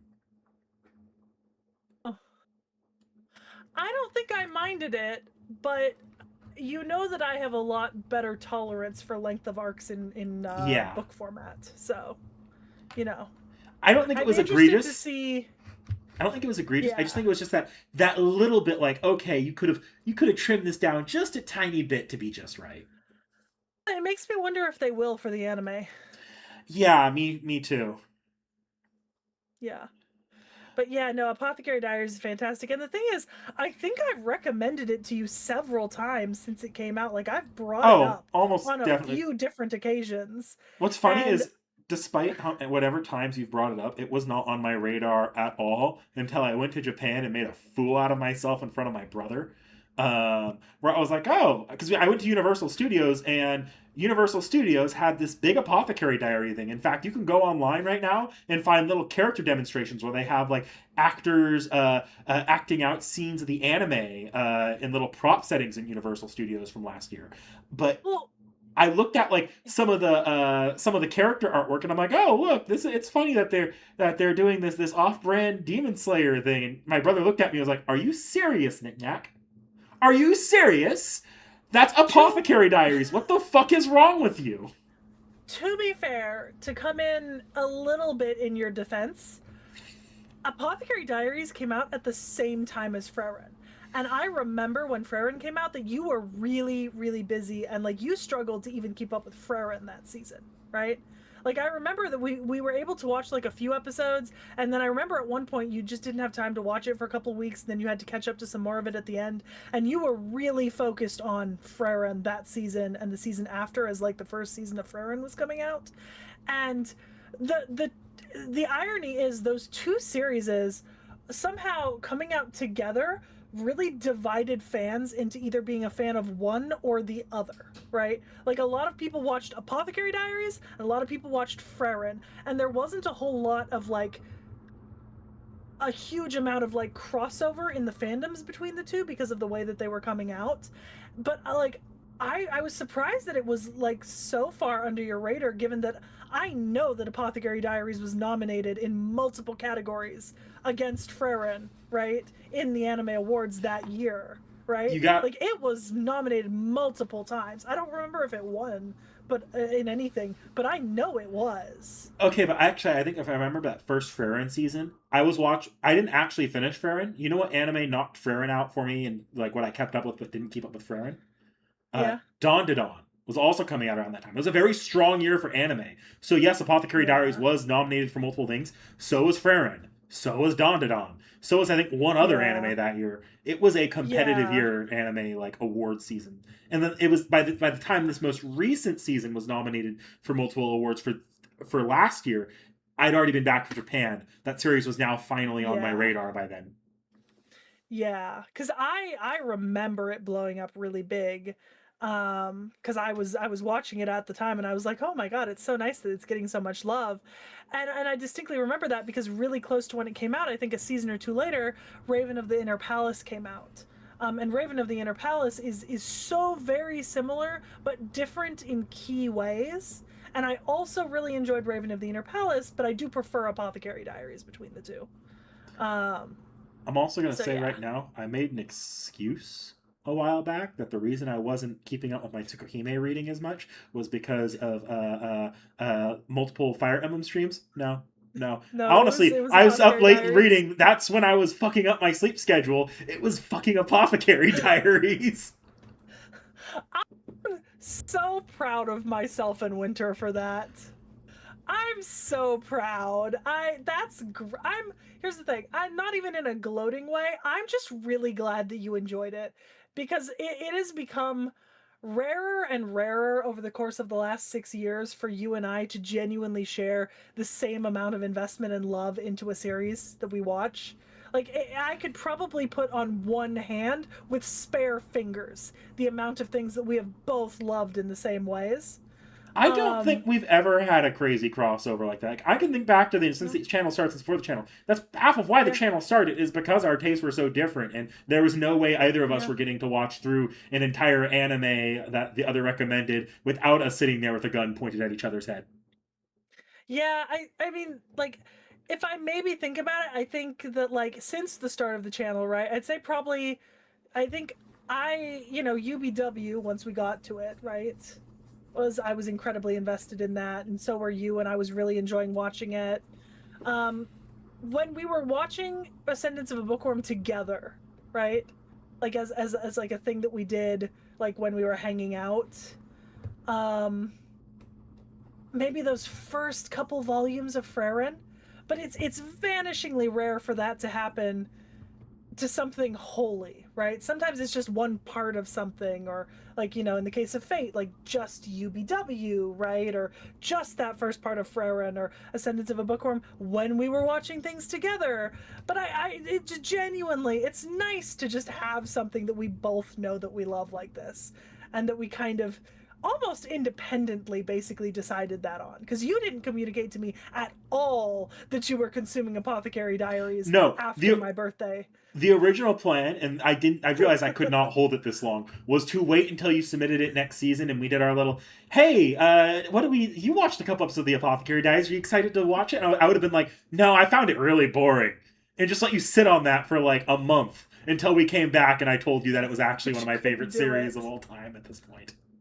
But you couldn't do it. No, I couldn't do it. Especially, and this is what tipped it over the edge. Why I didn't even manage to hold it till this stream. I was going to keep this a secret till this stream, even after deciding that, until Vorn came in and said that he watched it. Like, Yeah, yeah, this was just after recently. our most recent discussion. Vorn's like, "Oh yeah, I watched it," and I'm like, "Fucking damn it!" Because then Seki was like, "Well, Nick Nack, you should Nick Nack watched a couple episodes," and I just had to be like, "Well, there's no way I'm keeping this cat in the bag at this point." In for a penny, in for a pound. Yeah. Yeah. My God. And then I sort of suggested that it could, you, me, and Vorn could do our own little, just like, separate review on it. Um, but that would knock me down in anime for next season, and I'd have to find something that fits in between Raven of the Inner Palace and the story of Sayun Koku. And I'm the one honestly, I that actually think that, I'm the one yeah, that no, you shot the pointed it idea down. out. I was like, no, no, I don't Yeah, want to just do a one-off episode that delays us from doing this proper on the club for at least 2 to 3 years till we yeah, find a fourth person who hasn't seen it yet or who's worth watching it again. No, I want to watch this yeah. again next year. I want to. Which chat, that is so rare for Nick Nack. Nick Nack is not the type of person who watches shows a second time in close proximity to the first time. I've done Like, it that, it is one other not. time in the last 3 years, and that was like I Yeah, rewatched To Be Hero X a few times yeah, recently. That's literally the yeah, only other anime I've done that for, and I have not been, and even that I was not as obsessed with To Be Hero X as I am with Apothecary Diaries right now. yeah, yeah. So it makes me very excited for next season, because I'm excited to discuss more about Apothecary Diaries in a situation where we can talk about more spoilers, first of all, and then second of all, to kind of put it up against two other similar shows, and sort of talk about them juxtaposed to one another. Hell, I'm even on a point where I'm like, yeah, let's fucking do the light novels off the shelf at some point because I'm like, Hey, I'm down for that. You tell me, give me a time and place. I'm so now I fucking probably down. that one I might actually need to sit a while on because I just read through all except for the first 4 volumes because those are what's covered in seasons 1 and 2. I am reading the first I am going back and reading the first 4 volumes now, but Hmm.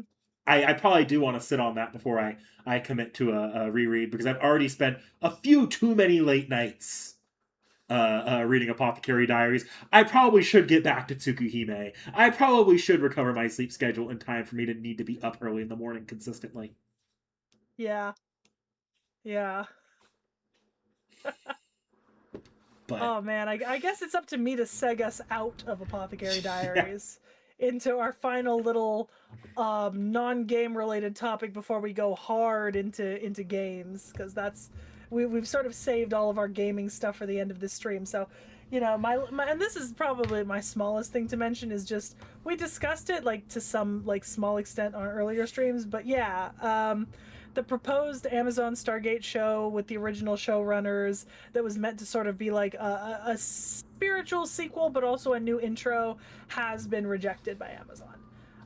And this sort of for me is like I love Stargate. I've loved Stargate for decades. And the more I play of Olympus and Atlantis, the more I want to go rewatch Stargate Atlantis a little bit because it's just so reminiscent in so many ways of Stargate. That I know I've harped on it in every single stream so far, but I know that Nasu has seen Stargate.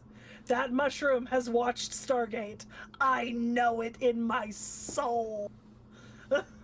There is no way that you just wholly of your own accord created something so similar. Like it's not happening. This is not two instances of independent evolution of the same trait in a species. You have seen Stargate, Mushroom Man. in fairness, I don't But think it's actually that unlikely because Stargate was yeah, not unpopular in the '90s, and is pretty no, like as far as television sci-fi goes, was pretty big in the West. So yeah, all it takes is it for it to be like, oh, watch this fun Western sci-fi show, and yep, look at that. Suddenly, Stargate is in the yep, sort of the sci-fi, I'm just gonna say, lexicon of Nasu to pull from, and it's not unknown that Nasu likes his sci-fi stuff as much. In fact, I actually think he probably likes his sci-fi stuff more in his history. If you notice, Nasu tends to hyperfixate on specific spots in history, and he doesn't have as broad a coverage in his writing on servants and historical areas as some other authors in Fate do. yeah. Um, and the thing is, I think like while this show possibility has been rejected, that does not mean that we have no chances of getting a new Stargate show because Amazon did buy the rights with the intention of reviving the franchise. It's just that's not the revival they wanted, and I think that they are correct in saying that bringing back the original showrunners and having them kind of do something that's supposed to be a nod to the old show but also a new re-entry does cater too much to the old fandom. You have to keep in mind this is a show that has been effectively dead since about 2012, right? There was the third Stargate series, Stargate Universe, but Universe ran for 2 seasons from like 2013 to 2015 or something, or like 2012 to 2014, and it was not popular. It was not well advertised. It was not well known. It didn't actually get to finish its storyline. They actually finished it in like 2 books that were released after the show was canceled for bad ratings. And it was generally not very well kind of didn't have a very good opinion of it. If So I I don't think that at this point it's been so long that I think they do just need to I don't think you need to like soft restart the whole universe, but you need to step away from the stuff that's going to cater to the old fans, and you need to create something that's genuinely going to pull new fans in. Well, actually, I do think that's where they kind of would need to step into is the realm of soft reboot, or either soft or hard reboot. Because like a soft reboot, it's same continuity technically, but they're not focusing a lot on the continuous elements. And then there's the hard reboot where it's just from scratch. They can reset the story and basically remake it. But I Well, also think that the reason why you don't go with the continuation, this is what it sounds like the original plan was more of a continuation sort of deal, even if it was its own like separate series, is no, it because was supposed to feature a brand new cast set like several decades later, but you know, but the thing is, sorry, go on. if it's if it was having those problems where it was catering too much to the original fan base, chances are they were going to use that sort of plot line to re like touch on elements from the previous shows a little bit more. It reminds me a lot of, and I promise not to go off too much onto this tangent here because this is the Stargate moment. It reminds me a lot of what's going on with Daredevil right now, where the fan base was really, really hardcore about it and really wanted it to come back. But then when it did come back, it has actually performed. Like, even though I think it's been pretty good, it has performed pretty terribly in terms of actually hitting TV ratings boards because you don't jump people back onto a show that's been off the air that long and try to keep the app much continuity and have it be an appealing show for people to jump into and watch after that much time. Well, thing is, I'm a little torn on a soft versus like a hard reboot of the world because the thing is, right, you have to think that the Stargate TV series is essentially a TV sequel to a wildly popular 1994 big blockbuster movie. Like Stargate the movie is still massively popular in sci-fi circles, right? The 1994. And in fact, the movie Stargate is still, and was at the time of the TV show starting in 1996, 2 years later, still so popular that when they changed the casting for Dr. Daniel Jackson, one of our primary characters, people have continued to this day to argue over who was a better Daniel Jackson, the man who played him in a single movie or the man who played him for 15 seasons of a TV series, right? So I don't they can't I don't think they can hard reset it enough to reset the original movie, right? I don't know. Like I think the movie has to be left to lie, I get you what you're know? saying, but I think at the end of the day, the original continuity will always still be there. And the reality is that even that original movie does not have the cultural capital it once did. This is not sitting as like a Star Wars or an Indiana Jones where it's remained perpetually in the public memory, even if the fan base hasn't held strong. Yeah, I think the other thing is I think I agree with Dakota Doyle that Stargate, well, Universe was the third one, right? So Stargate Universe, the third series, I think really suffered from the way that it was broadcast because I'm pretty sure it had like a terrible slot, and I'm not altogether sure that it was actually premiering on like a prime network. I think it might have been on like a secondary network or something. But Universe, the first season really struggled because they decided to step away and not include any of the original cast, except for like a cameo in the first episode. Because the thing about the original series in Atlantis, right, was that they had 3 years of overlap in their runtime. So Atlantis ran for 5 years, the original Stargate ran for 10, and there was a 3 year overlap. But even after the original Stargate ended, people from Stargate would still appear on Stargate Atlantis, right? Some of the same characters reprising their roles. Universe didn't have that. There was maybe only like one, maybe two cameos in the vast majority of the series. Like it was almost fully unconnected, and the premise was not the same as the original Stargate, right? It wasn't an exploratory story, it was a survival story, right? But I really thought that the second season of Universe was hitting its stride. The problem was it didn't hit its stride till the second season, and at that point the ratings had been so low through the first season that it got canceled at the end of the second, right? Which was really disappointing to me because I was really liking Universe once we got to like the second season, and to have to finish like reading the story as a shitty after was particularly pleasant. Um, Also, if I had a Nasu mushroom plushie, that would have a place of honor where I could strangle it every single time that Nasu did something I didn't like. It would sit prominently on my desk, and I would blame it for everything bad, and I would probably also thank it for everything good that happened to me in FGO. I also Yeah, I see think my I camera see the quality dipped, but yeah, it's coming back now. yeah. But Okay. it didn't look like it was cutting out so bad that and so like it didn't completely freeze, so I just let that play out here. Okay. But I got most of Yeah. what you were saying. Um, Yeah. so I see like Frostshard brought up the out with the old fans and with the new. I Hmm. think like there's a pretty negative perception around that mentality when it comes to rebooting stuff because that is often the mentality you go into rebooting things with. But also, it is important to remember, like unless you're going out here to do a tribute series basically or a tribute season, that is kind of the goal of reviving these things. is you want to bring it back into the cultural relevance, and to do that, you need to bring in new fans. If And your handful to of be older fans are honest, holding you back from doing that, it's hard. It's just it is a gamble of whether or not you'll be able to maintain. It's actually good enough to bring in new fans still. well, and to be honest, I think there's a couple more extenuating circumstances here, right?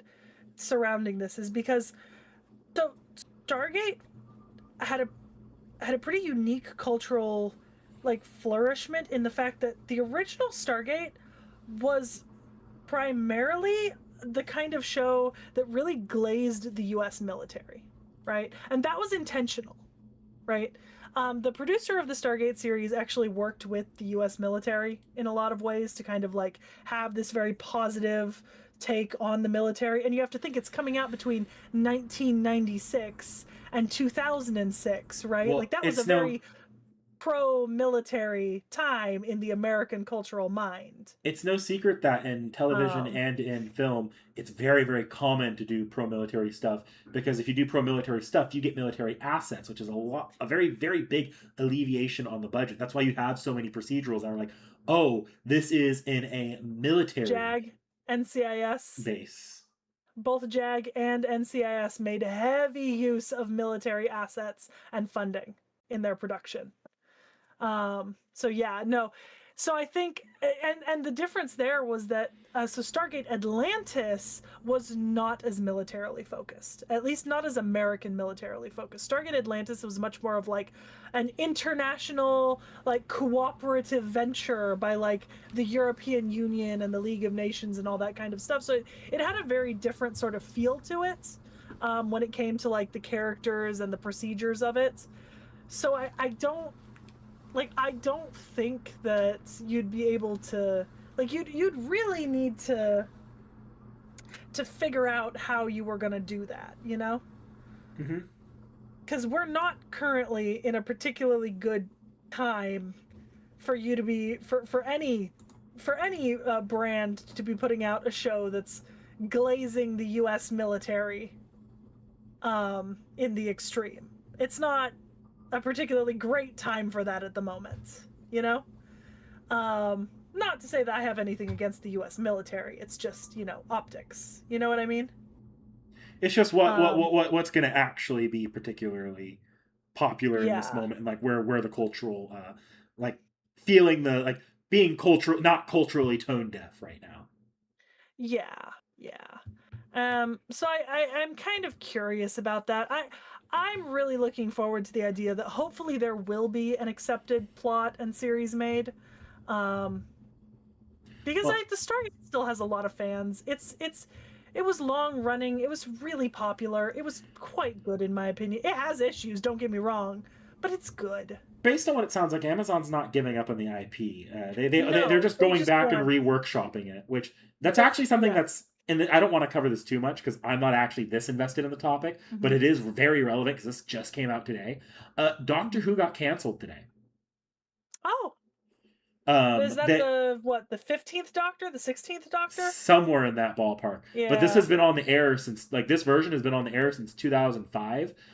yeah, But the last season was so horribly received with the finale, yeah. and they're coming around to doing a new special for this Christmas, and they're just like, Well, no, we're going to take it back to the drawing board. We are hemorrhaging yeah, fans, and yeah. the writing with the last showrunner was not working. So we are getting rid of that entire production studio and Mhm. reworkshopping it, offering and opening it up for pitches from any studio that wants to approach us. Well, and I was gonna say, granted, I'm not a huge Doctor Who person. I have seen a fair bit of the like the stuff that started in like Mm-hmm. 2005 and on, Oh, I have but to haven't they been basically hemorrhaging fans since the 13th Doctor or somewhere in the that 14th? ballpark. Like the It last was the woman. It was the woman because they had the woman who came in to play the Doctor, and people did not like her, and they didn't like the way that she was written, and then I and then actually they think it's been a briefly brought. largely so Huh? it might like yeah, the woman had the big like that was where the big like culture war stuff came around. But before that they were having problems too. I actually think it's been mostly Yeah, downhill since like viewership wise since Matt yeah. Smith. Yeah, yeah, yeah. Matt Smith was Capaldi after Smith? Capaldi was right after Smith, but him being Okay. older, it Yeah. lost a lot of a lot of some of its demographics because he was an older man. Yeah, that's it. Because a lot of people came in between, I think, the first dude, Tennant, and Matthew Smith. And granted, the three of them are and were at the time when they filmed those Doctor Who seasons, right? And I say this as a certified, woman, right? The three of them are, Very for the attractive female men. gaze. For the female gaze. There was a Um, pretty rabid Doctor Who female fan base at around that time that kind of yeah, mysteriously fell off with the Peter Capaldi era. It did not come back with the female Doctor. and the thing is, I actually like Peter Capaldi. In the general scheme of the Doctors, let me fix my fucking Mm-hmm. blanket. Um, but I can see where people were like, yeah, you're right. The big fall off there was the huge section of the female audience, and then I think after that massive like group of people who were there for like the very attractive men sort of stopped watching, they stopped drowning out some of the complaints about the writing, right? Going into Capaldi, and then the female doctor, and then the newest doctor. And what I've heard from the last two doctors, it's been predominantly a studio writing issue, right? It's not that they're bad actresses or actors. It's just that Doctor Who is not being produced in a way that's as fun as Doctor Who used to be. I think Um, Doctor Who probably just got a little bit too unwieldy canon wise. Because like you're not just gonna drop someone in even after they brought back a younger male doctor. Afterward, you're not gonna drop all those female fans that fell off during the older doctor and the like Peter Capaldi and I forget her name, which I feel bad for the female I doctor. know. You're not gonna bring them back immediately just because David Tennant comes back for a few episodes Well, and they and that's get the a other younger thing they doctor again. brought. That's the thing, they shouldn't have brought Tennant back because it broke like most of the laws of their existing universe, right? With a show like Doctor Who, and it's very odd that I'm the one to say this, but with a show like Doctor Who, you've really got to think about your universe and the laws you're creating. And you really need to be good about that because your die-hard fans, the core of your fan base, are the people who are there for the fact that this show has been going on for 13 fucking doctors, for 15 fucking doctors. They don't want to see you go back on the lore that you've created. They want to see you get creative around the lore that you've created, right? Like, yeah, people like me might have said, "Ooh, David Tennant's back," but I'm not a lore fan of Doctor Who. I'm sort of a casual fan of Doctor Who, and I remember really liking David Tennant's episode. So for me, it's like, oh, Tennant is back, but I remember thinking, I don't think he should be back. His arc Like, ended. yeah, like he's done. He shouldn't be back. Jodie Whittaker, that was her name. Yeah. Yeah. So like Um, so like a lot of people I think online especially might attribute like the Doctor Who fall off to all the culture war nonsense. I actually think it's not the sort of the sort of culture war anti woke people that dropped the no. show because I don't think they were a big enough portion of the audience. I genuinely think they lost the female audience with Peter Capaldi and Jodie Whittaker. Which sucks because Peter Capaldi, like I said, I really liked Peter Capaldi as Doctor, and I think Jodie Whittaker could have been like I think it would have been great to have a female doctor, right? Just for like variety's sake, if the writing had been good, right? But you've gotta back a change like that up with like good writing and storylines, and from what I've heard from everyone, they just didn't have it at that point, like it had And already gone the way of the dodo. yeah, because I think you could see where the cultural fall off was, and it wasn't helped. I think the writing was taking a nosedive as early as Matt Smith Yeah, but because I Matt was Smith not a was fan of Matt hot, Smith.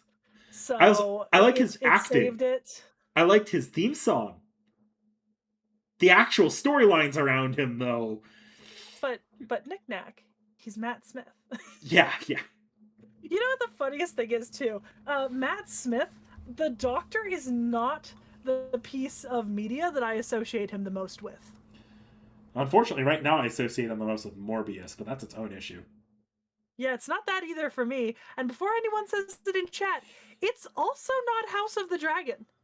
The only series that I've watched in its entirety that Matt Smith played a major character in was actually the 6 season Queen Elizabeth biographical series, where he plays you know uh, he plays Queen Elizabeth's husband for the first 2 seasons.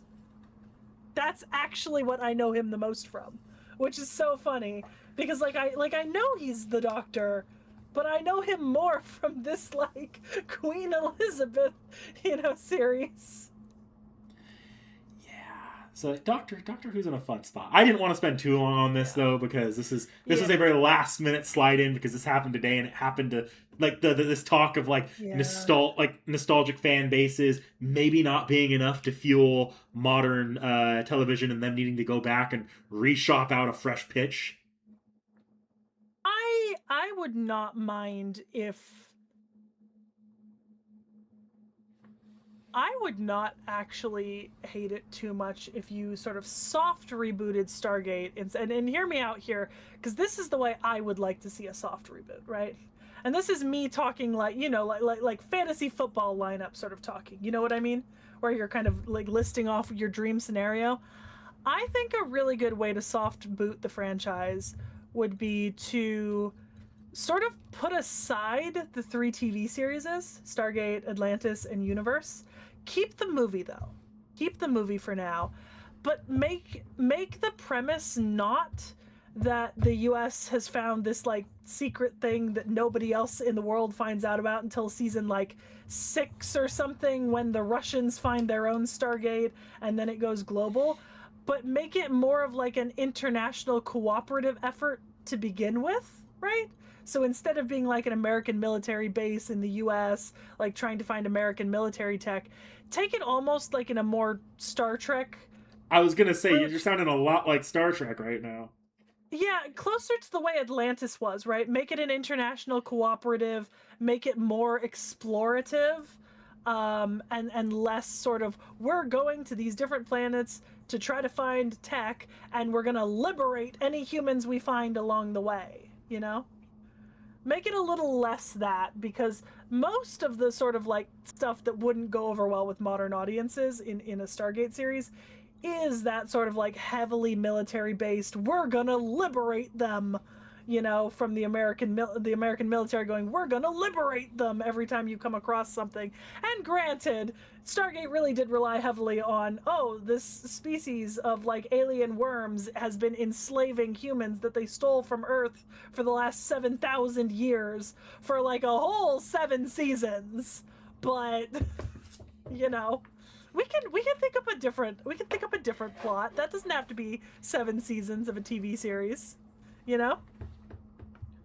Well, I think we probably do need to get to gaming at this point. We do, because we're probably going to be going for at least another hour on just gaming. Yeah, so let's see if we can power through these. I don't think we're powering through this first one though. You got a Switch too. I did get a Switch too. I'm gonna show off my very tricked out. So it's Baby Shark themed, and I have these giant grippers to make it more fun to play. It was a birthday gift, so I'm very grateful to getting it for a birthday gift. And yeah, I have my own Switch 2 now. So you will be getting your Switch 1 back at some point soon, so you can use it to do whatever you want to do with it. Mod it probably. Yeah. So yeah, you have a Switch 2. I currently have. So I technically own 2 games for it, but I have 5 if I count them See, out. let me go off topic. So a lot of these are games I gave you or games I'm lending you. So Yeah, there's Pocopia is yours. Pocopia is mine. Xenoblade X is effectively yours because I don't need a second copy. Yeah. So it's either going to be that copy you keep, or if they fix it, I might give you the original Switch One copy. Although with Yep. the other Switch Two, I don't think I'm gonna be that mean about it at this point. Um, and then there's On you are loan, borrowing. I have 3 other games. Yeah. You have my copy of Three Houses on loan. Yep. You have my copy of Pokemon Mystery Dungeon Blue Rescue Team or Rescue Team Yep. VX on loan, Yep. and you have my copy of Let's Go Pikachu on loan. Yes. Which you will be getting back as soon as I have played through them, and now I actually have the time and opportunity to do that. Um, Now the thing is, I and we've obviously, this is a pretty funny thing for me to be saying, like, oh, I have a Switch 2 now, given that we've had like what, like 3 different tea times that have ended in me bashing the idea of the Switch 2 and I'm Nintendo. I'm pretty sure it's more than 3. I'm pretty sure it's every single tea time we've ever done. Yeah, I've got some pretty big opinions about the Switch and Nintendo. And to a certain extent, like while I'm enjoying the console, I don't know how much it's beating necessarily some of the issues that I had with it to begin with. Um so I guess if you wanna let me get through with some of my few complaints, because some of them are irrelevant, some of them are sort of arbitrary, No, and no, then we go can ahead move with on your to your, sort of your the hardware grayer. review here. Yeah, so first of all, okay, so I've never seen the size of, is the Switch OLED bigger than the Switch One? A little bit. It's not Okay, crazy bigger though. so great, I've got them side by side here, right? And these are two very different sizes, right? Like this is much bigger, much heavier. It's actually a lot thicker too, like as a console. Um, and while the Switch One for me does, I could, this could be handheld, right? Like I could carry this around with me, move around, play this just like holding it up like this.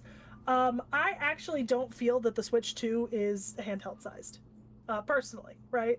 Keep in mind this is obviously to my own like sort of hand size and willingness on how heavy of something I'm willing to lift, but I actually find that like holding it up and playing it is quite unwieldy, and I don't enjoy the weight of it.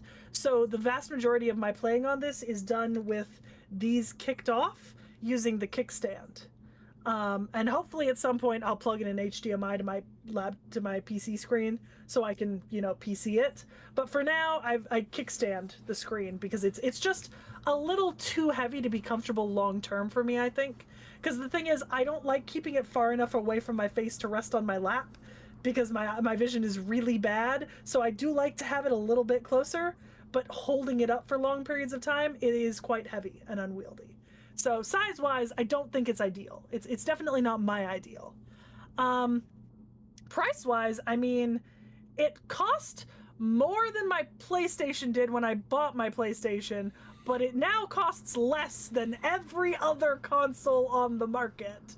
So I don't think Yeah, I your can your your complain. PlayStation now costs more than your PlayStation did when you bought your Yeah. PlayStation.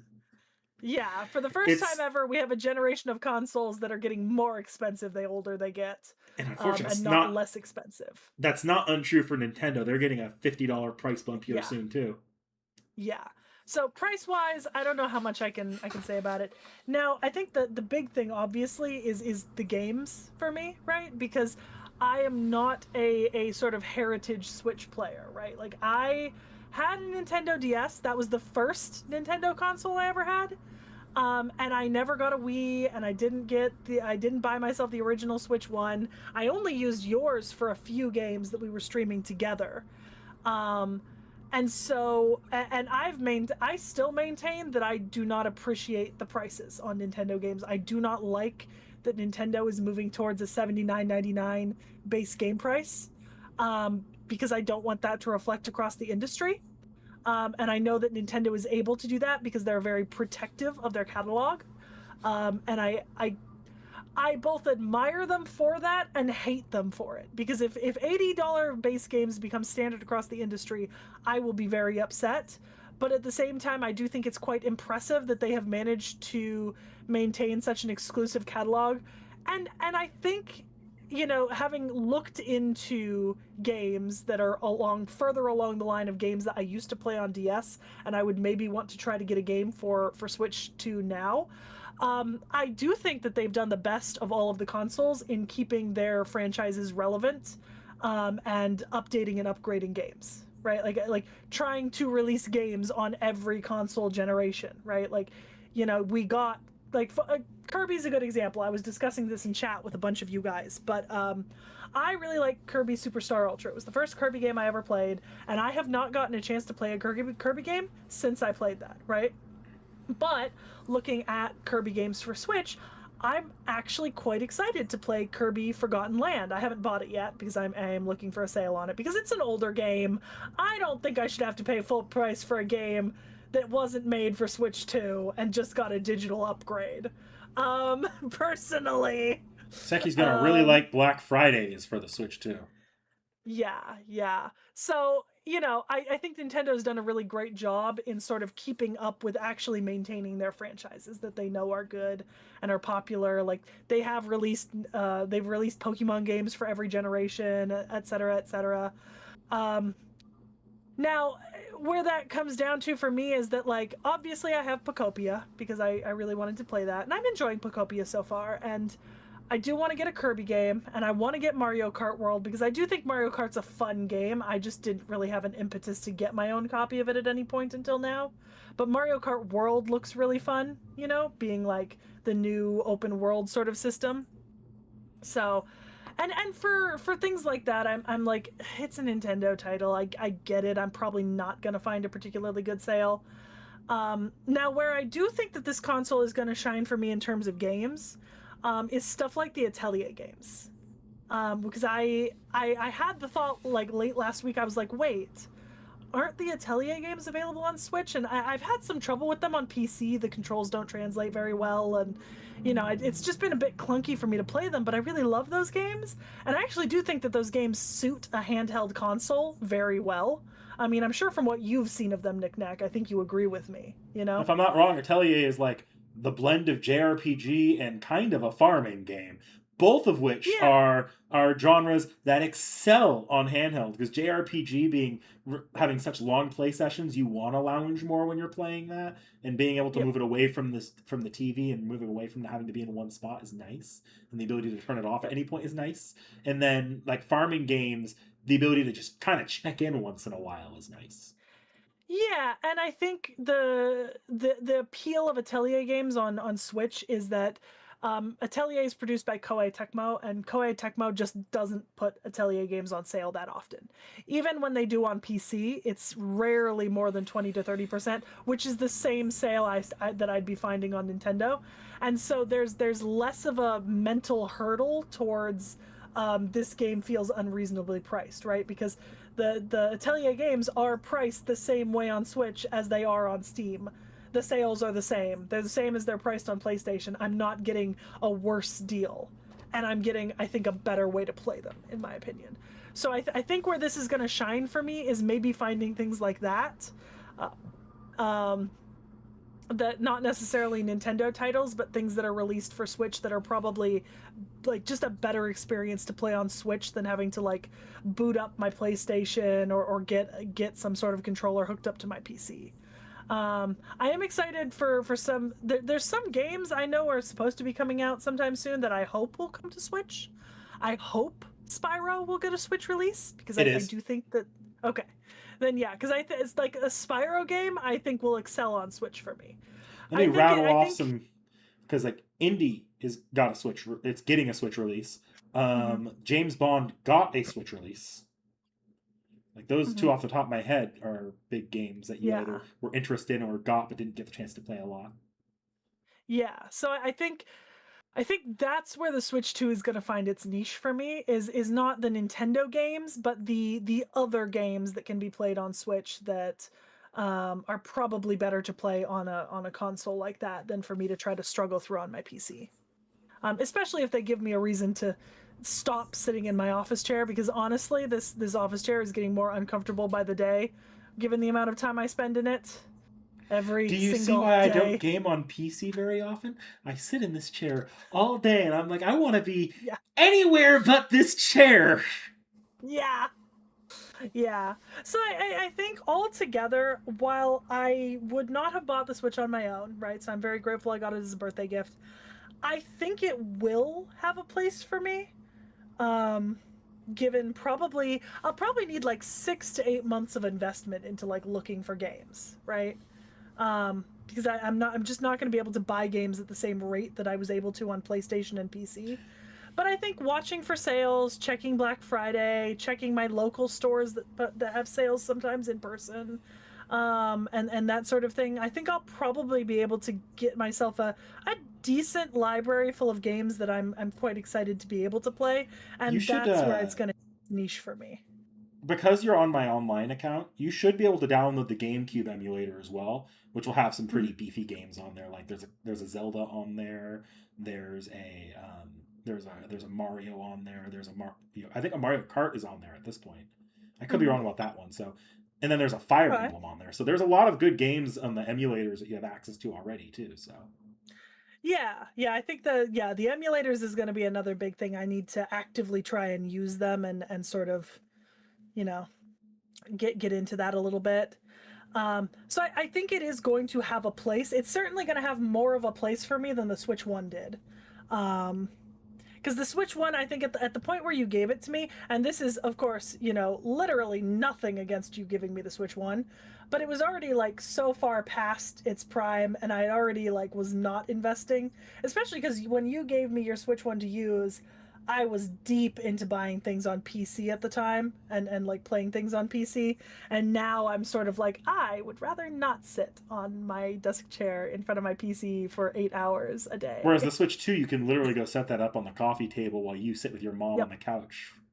And that's actually how I did my last Pacopia session. We had Survivor on in the background, and I had it propped up on my lap, and I was playing it while watching Survivor.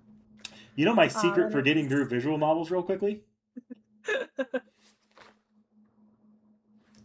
Yeah, yeah. I can see it. I can see it. And what I will say is, and I think you can also attest to the how nice these are, but shout out to Geekshare. I love these silicone grippers for the things. Like these are nice. Like they are thick, they are plush, they are completely covered. Like Oh nothing's yeah, like getting I anywhere. I saw those on Seki's desk. I'm like, oh, you really bedazzled your Switch, but it's actually those are surprisingly ergonomic grips. And Yep. for the bulk that it looks like they carry, it's impressive that they still fit in the dock, and it fits in the dock perfectly Yep. well.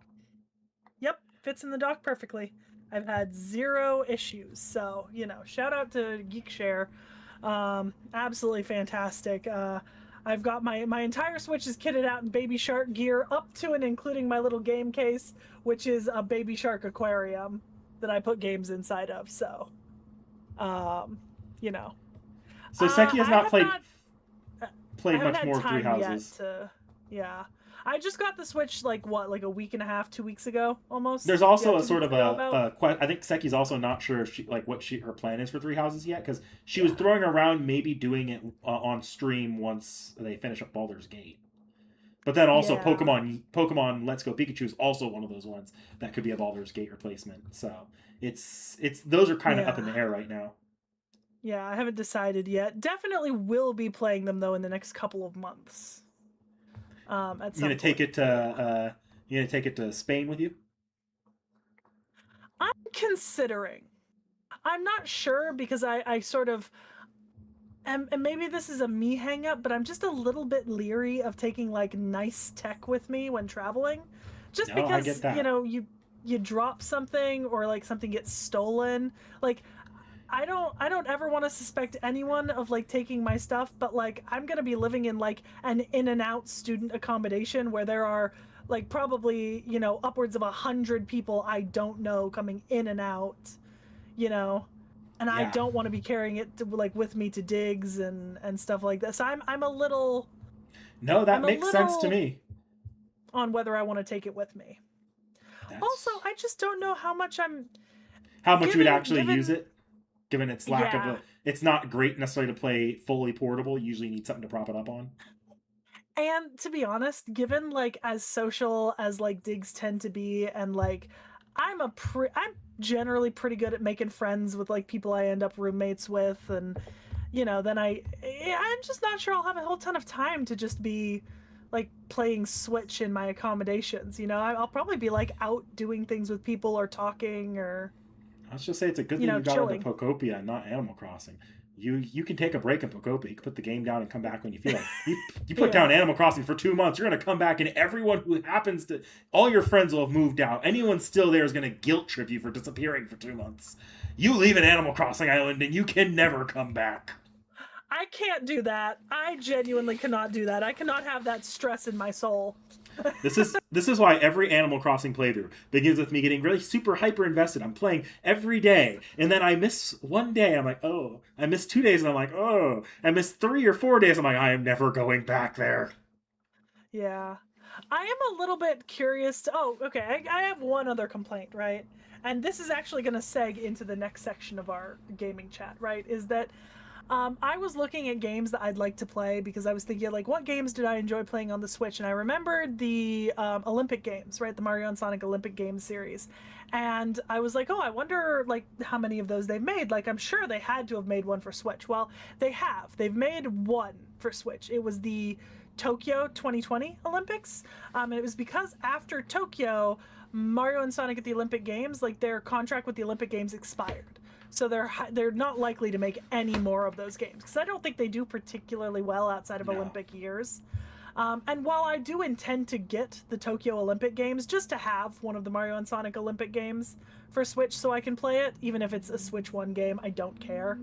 Um, I am a little I'm a little sad about DS and Wii games that can't be ported. Like there's not like you just mentioned like the what there was the Game Boy emulator and stuff. Like The Game on the Boy, Switch, I GameCube. have like GameCube, Game Boy. Was like there's all the emulators, but there's not. I guess because I get the whole dual screen thing would be hard to emulate for like some Nintendo games, but surely some of the games that were built for Nintendo and Wii, like if they're built for Wii, couldn't they have a port to Switch? Because I know that some of the Mario and Sonic Olympic games were released for Wii, and I can't imagine Wii being unportable. It is kind of weirdly unportable. It's actually more portable on Switch than you would expect, but it's still weirdly unportable. And this is because. So, do you want me to cover DS or Wii first? Well, let's start with Wii since that's the one that I think sounds more easily achievable.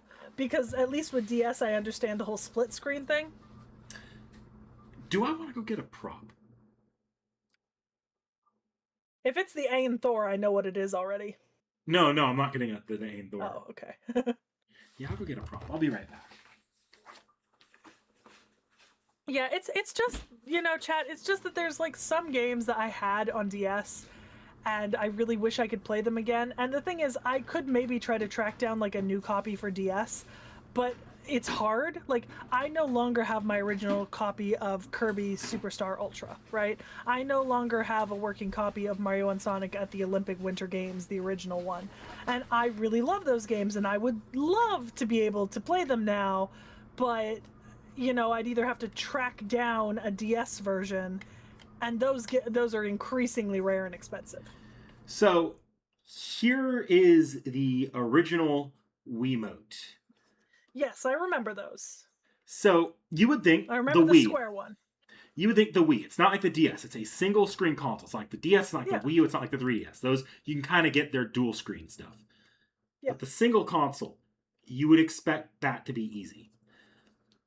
The Wiimote has some unique functions that are not actually carried over into the modern controllers. Like you can port over the controls of even a lot of DS games, so long as they didn't make use of the touchscreen. But the Wii generation in particular, because it was so focused on party games, it just kind of used whatever random functions were in the Wiimote. So, for example, and this is the basic Wiimote, we're not even getting into the Motion Plus here. Um, let's say a Wii game like Mario Party is asking you to do a motion like this. Imagine doing this with a Joy-Con. Mm-hmm. The Oh, so intuitiveness of you know it's what? off. And then I was gonna say, the way Wii pointing works, which is another common feature in the Wii, is you have an IR thing here that points at an IR sensor that would sit below the TV. You don't have functions like that on the Switch. You have a single IR sensor on the Joy-Con, but it's mostly to tell distance. It doesn't actually point at anything like that, so you can't replicate that either. And then the other thing is the Wiimote actually, especially when you add the Motion Plus, is partially because of the larger size of it, but partially because the Motion Plus is just better at it. It had a better gyro than the Switch controller. There are games that were ported from the Wii to the Switch, like Skyward Sword HD for Zelda, that use the motion controls. But something you have to do in that game that you didn't necessarily have to do as often on the Wii is reset the motion controls so it resets to base. Because the Wii motion controller, the gyro was just significantly better balanced on the Wiimote than it is the Joy-Con, which is just kind of built into, so it's there.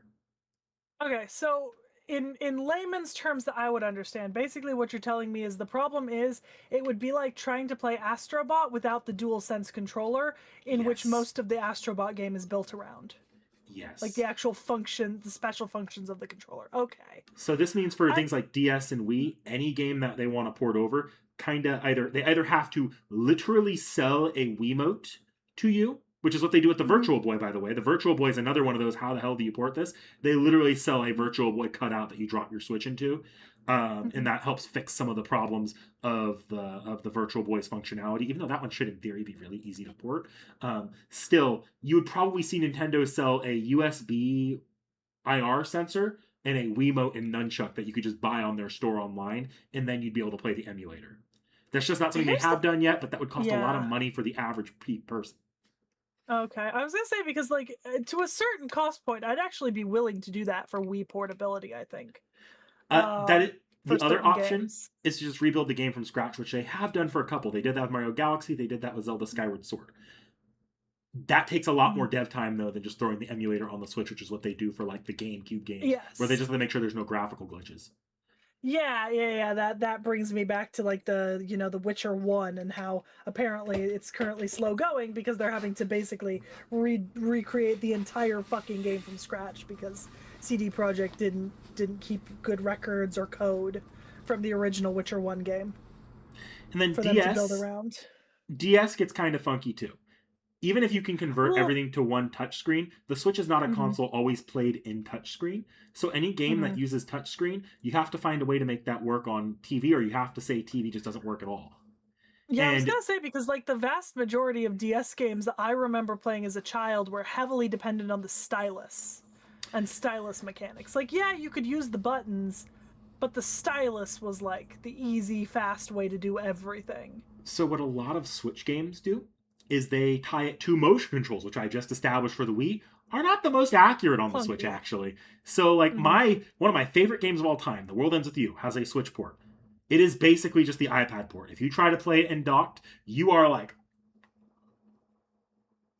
Okay. Oh, like when I have to use like when my TV remote switches to motion control. yes. Fucking hate that thing. Um, and the other thing is the bottom screen. Even if you don't, it's not heavy motion control. If it had a huge bottom screen functionality like a map, or if you adjusted settings on the fly on the bottom screen in the middle of gameplay without having to pause the game, you now need a way for that bottom screen to be able to appear on the top screen. There's a problem with Wii U and DS and 3DS. Some games can do this particularly well because you just turn it into a pause menu. So what? Now it pauses. It's not that big a deal. Some games, it's like it works, but it's a little clunky because like Pokemon has a game that they pretty much directly ported. They just changed the graphics to look a little worse. And you literally click a button, and then the bottom screen appears in the top corner, and you can either tap it on the touch screen, or you have to like I don't even know how you handle it on TV because I only ever played it in handheld. But it's very you get very clunky solutions when you're porting DS, 3DS, and Wii U games.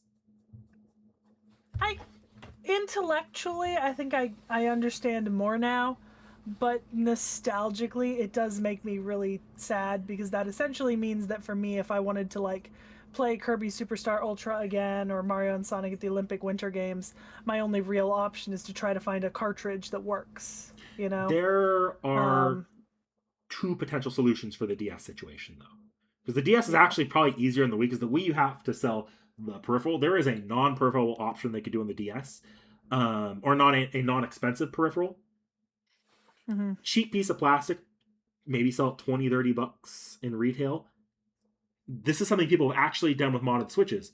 Just a little piece of plastic you slide the Switch into, stick the Joy Cons on the side, and you hold it like you would hold the Switch like this instead. Oh, and have two screens The like separate. other, and Okay, I'm gonna go get my Switch OLED for this. yeah. Yeah, I think yeah, I The see what you're others, saying, chat. I get it. because I understand that the hardware is different. It's just, from my very ungaming perspective, it just makes me a little sad that it's so much harder to do some of these things that I really used to love. The other solution, and this one Nintendo actually has a patent for, which is where people think they might go, is a similar to that Virtual Boy or Wiimote and adapter solution. Literally, they sell an extra peripheral, maybe with no RAM, just a screen. Mm-hmm. You just click it onto the top of the Switch using the USB port at the top of your Switch too, or the USB Ugh, C port, and it would just click that's there. It'd have a grip so it's stable, and you would just hold it like this. It would be a literal yeah, dual screen peripheral that would make the Switch even heavier and more unwieldy. But that's the only way you could, those are the yeah, only two ways you could potentially do it. They could even offer both and it would make sense, similar to how the Virtual Boy is the $100 like realistic Virtual Boy, and then like you can literally just buy a piece of cardboard to use instead too. well, that's not ideal. See, the thing is, Toho Wario, I don't have access to any of those things, right? So you have to keep in mind that, like, for me, right? So before the PlayStation 5, the only thing that I ever had that could game on was my Nintendo DS Lite. I currently have a Nintendo 3DS. I did not get that Nintendo 3DS until like 2018 or 2019, right? Like I have had a PlayStation 5 and a Nintendo DS Lite in my life.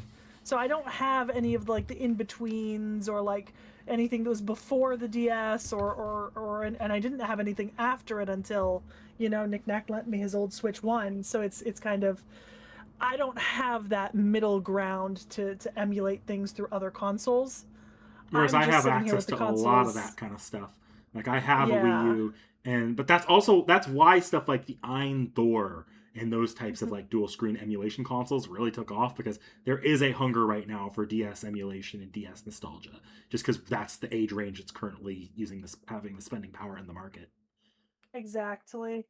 And I think it's not a bad thing. It's just like, I get a little when I look up some of the cost of like, finding some of these old like cartridges on like resale or something, it gets a little, Little you know, like I honestly, look at at at a certain point, it's better to just put the emulator on your PC. Like, that's really your best option here. It's just PC emulation. yeah, because I'm looking at like some of my old DS games right now, and I'm kind of pulling through to see like which games I still have like a copy of, and which games I would probably need to find like new copies of per se, and like which games I really liked and which ones I kind of didn't Heck, care for as much, if that you makes have sense. you have a 3DS, and I I'm not do, gonna. yes. In theory, if you wanted to play any not 3DS games, but original DS games, Yeah, well, no, you can play them on 3DS. Or I don't know how easy that would be on the original Well, 3DS. so all okay, with the exception of two games that I was given by friends, right? All of my DS games that I play on my 3DS are DS Lite games, or were games for DS Lite. I actually only have two 3DS games. So I mean, sorry, I didn't mean that your DS games wouldn't work on there. I mean, there are ways that are really easy for me to get you a version of the game that you could just put onto your DS. The problem is, I think the Hmm. 3DS it doesn't work with. I think they actually put in protections against those things on the 3DS. Whereas like the original DS Lite, even the DSi, you can get around that Yeah. relatively easily. Just click a third party cartridge in, and any games loaded on it will work. It's the R4 method. Yeah.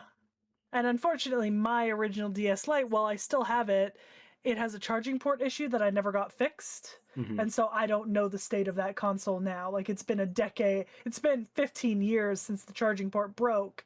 And when it originally broke, it was just because the charging cord disconnected inside of it, but I didn't get it repaired at the time because I couldn't. So yeah, Doha Wario is right. At this point, like handheld wise, the best way to play DS games for you is without like blowing a bunch of money on any of like the specialized emulation consoles, is to put Mhm. an emulator on your phone. Yeah. Oh, yeah, I mean, and that's maybe the thing is that my phone, I don't have enough space on my phone to do that. And you know, it's not something I'd looked into doing on the phone I'm currently using. So it's not really Not it's an not really option. my priority right now. Yeah. Um, but yeah, sort of that little soiree into moving games forward would be nice. I briefly before we talk about the games that have been announced. Um, how do you agree or disagree with my opinions on the Switch 2 and its utility, Nick Nack? No, Because I you think and you. use a very different. I We mean, you spend hit a it. very different amount of time playing. You hit it pretty square on the head. I mean, I tend to use my Switch 2 in handheld mode a lot, but even I admit, like when I'm reading a visual novel on there, or if I'm playing a game for a long period of time, it does tire out your wrists. I do like switch my lying or sitting position a lot to make that switch more comfortable. And in my hands, I'm actually like in the target demographic for a handheld console that big. I got big ass hands. I need to use the largest size glove when I'm Mhm. when I'm doing anything with gloves. So I'm the target demographic, and the Switch is still a little heavy for Switch 2 is a little heavy for me. So it is that is I do admit that is the roughest part about the Switch as a handheld device. And the Mhm. games like I'll always like espouse how much I love certain Nintendo franchises. I don't love Nintendo game prices. I know why those prices are there. I don't love that those prices are there. I'm sitting here like, oh, fuck. For the price that I'm paying for Fire Emblem Fortune's Weave, because it's the second $80 game of all games to make it the second $80 game. It was the one I was really interested in.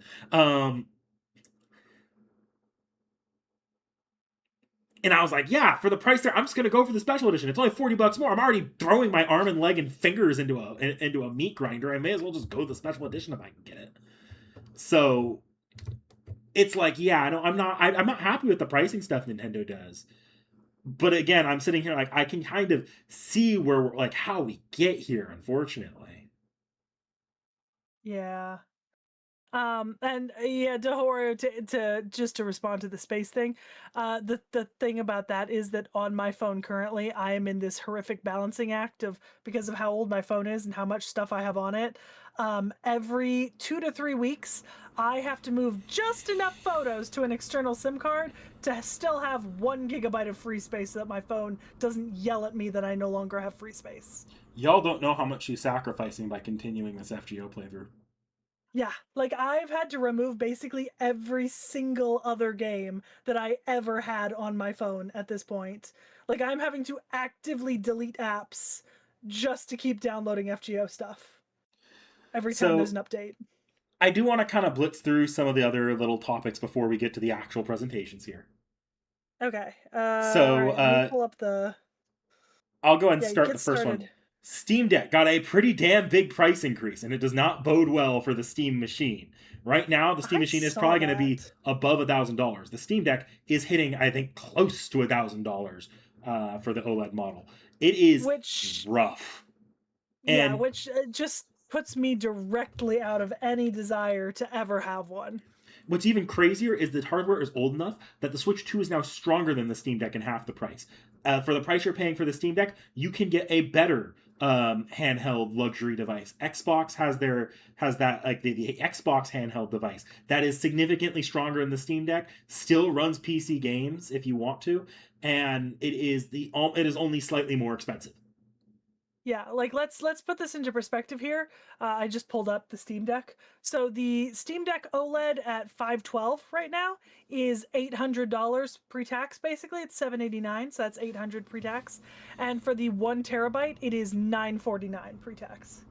So it is $1,000 because tax will bump you over.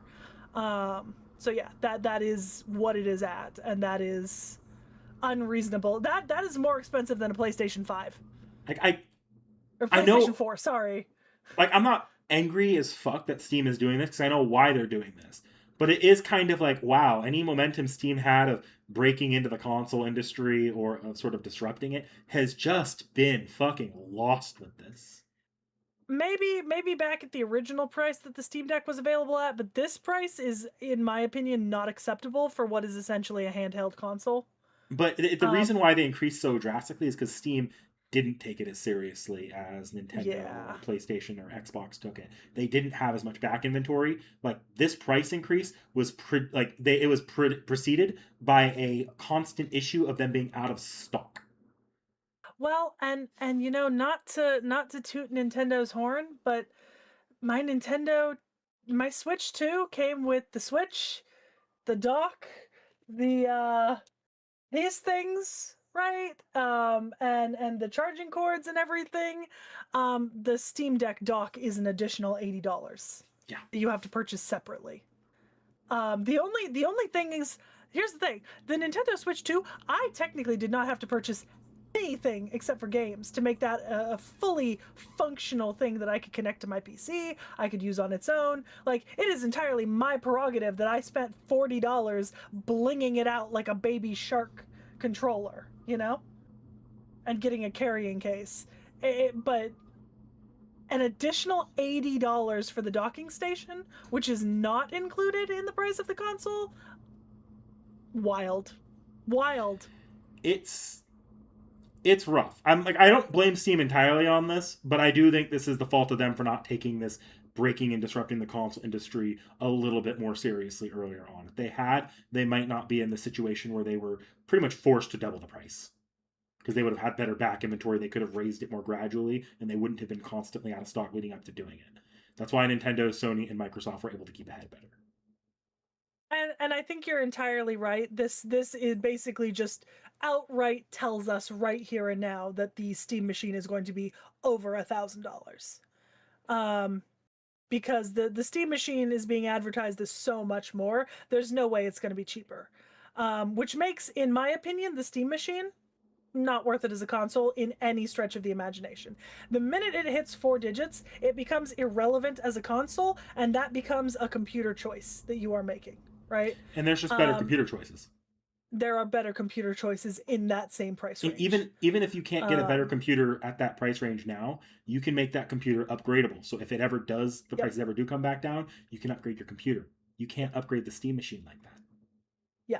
So I think this is sort of the death knell of any level of Steam actually being a competitive console maker, is this price spike.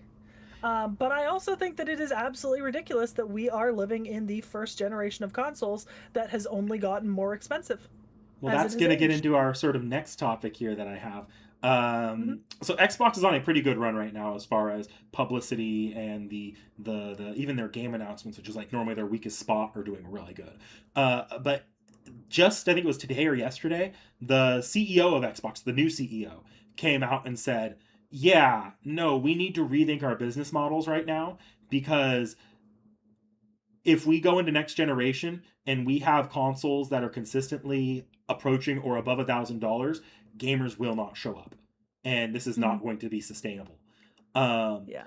and that's really led people to two possible thoughts as to where things might be going with a new business model. The first one is it's not impossible. You start seeing the next generation of consoles find ways to incorporate ads, pay like Yeah. because to Which, subsidize console costs. oh my God. Sorry. Um, I just decided to take a look at console prices on the websites for the first time because Mhm. I've never actually looked at the price of an Xbox Series X. Um, It's but I bad. also hadn't looked at the actual price of a PlayStation recently. And I never thought I'd say this, but damn, Xbox Series X is actually a pretty good deal comparatively. They're getting their ass together right now, and that's partially Yeah. because you know what Xbox Series X has that PlayStation doesn't have?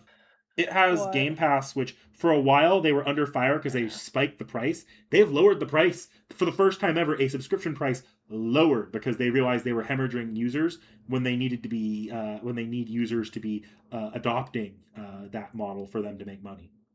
Yeah. So okay, so I'm looking at the consoles. So Xbox Series X, 1 terabyte digital, is showing up as about $600, and then the 2 terabyte with the disk drive is 800. Yeah, Yeah, that's about what the console price is. And then I pop over to PlayStation 5, and the PlayStation 5 like Pro, the 2 terabyte with the disk drive. I assume it does not have a disk drive.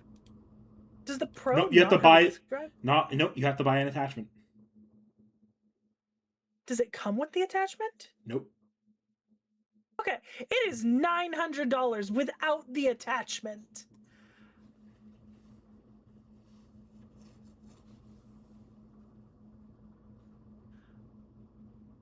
I I don't even have words for that. Oh, it's The it's like a the cheapest PlayStation you can get is the digital console with the same storage space that I have, right? 800 gigabytes about. So I have not expanded my storage on my PlayStation, but I have the disc version, right? and I'm So pretty I sure have a you got it for disc. a cheaper price than you can get the discless I based got console mine now. for 499. This discless at the same storage is And it's 599 right weaker than now. the Pro. This is the original discless. Yeah. Yeah. That's It's That's shocking. I had not looked. I know I'd heard you say that it was going up, but I had never just actually just looked at what it was. You know?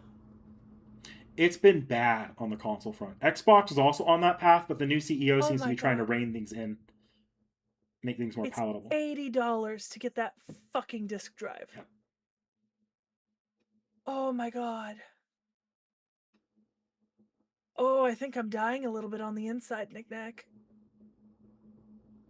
I think I'm dying a little bit on the inside. And that hurts my soul. That's It's rough out there right now. So here's the other thing, and this is actually, if you ask me, like how the next consoles are all going to work next generation, I think both Mhm. Microsoft and Sony are going to come in with this approach.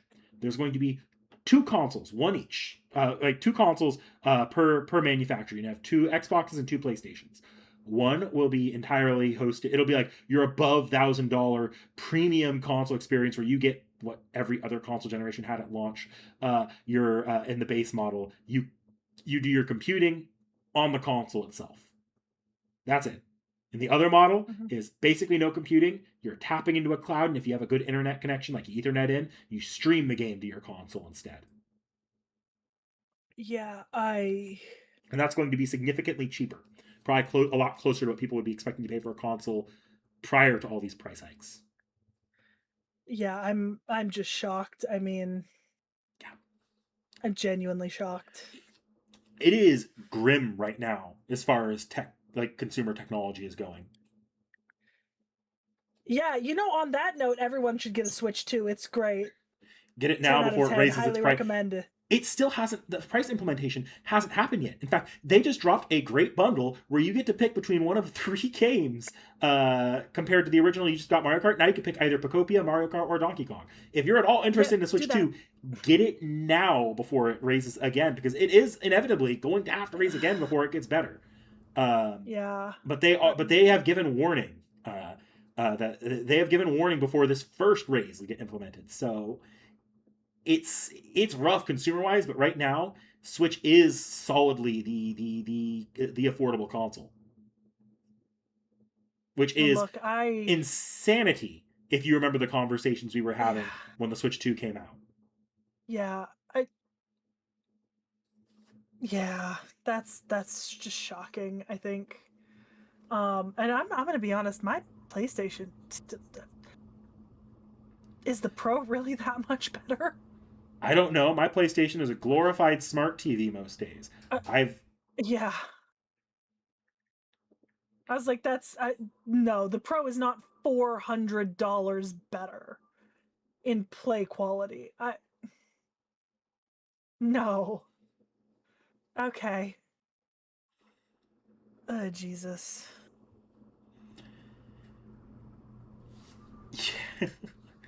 On that note, do we want to get into the game announcements? Yeah, I'll yeah, run because down that's them going and to we be a can little kind bit of more fun. I can run down them, and if either you're curious or if you're You made a list of games that got announced, right? yes, and I sent them to you. In One our game is not on the messenger. list I sent to you, but I Was literally it copy Karia? pasted it. I'm Uh, assuming it's Karia. yes, it's Karia. Yeah. Okay. All But right, I then have yeah, let's start with State of Play because that was okay. first, I think. So yeah, state of play, and these are just going in order here, just for some of the big announcements. We had a handful of games launched. I think either I found interesting, Seki might find interesting, or like people in our audience were talking about. I have it in a different order on my playlist here, but I'm not gonna. I'll reference the one I sent you just so we can stay on the same page. Um, God of War Laufey, a new God of War game where you're playing as Kratos' dead wife. Yeah, yeah, and like I have said it before, I want to get into God of War. I want to start playing God of War games. I know enough about the franchise that I feel like I don't necessarily need to go back to the beginning, although I think we did get an announcement about the remake, right? For God of War? Yes, for the Yeah. Greek trilogy is getting remade. Yeah. Because I do want to play the Greek trilogy, but I watched the trailer. I think it looks very interesting. It's I got Sekhmet think in it. yeah, yeah. I think the thing about God of War is I sort of I like the idea of big triple A games like that, but I've struggled to play them to completion in the past when I've tried them. So while I'm interested in trying it, I don't know how interested I am in trying it.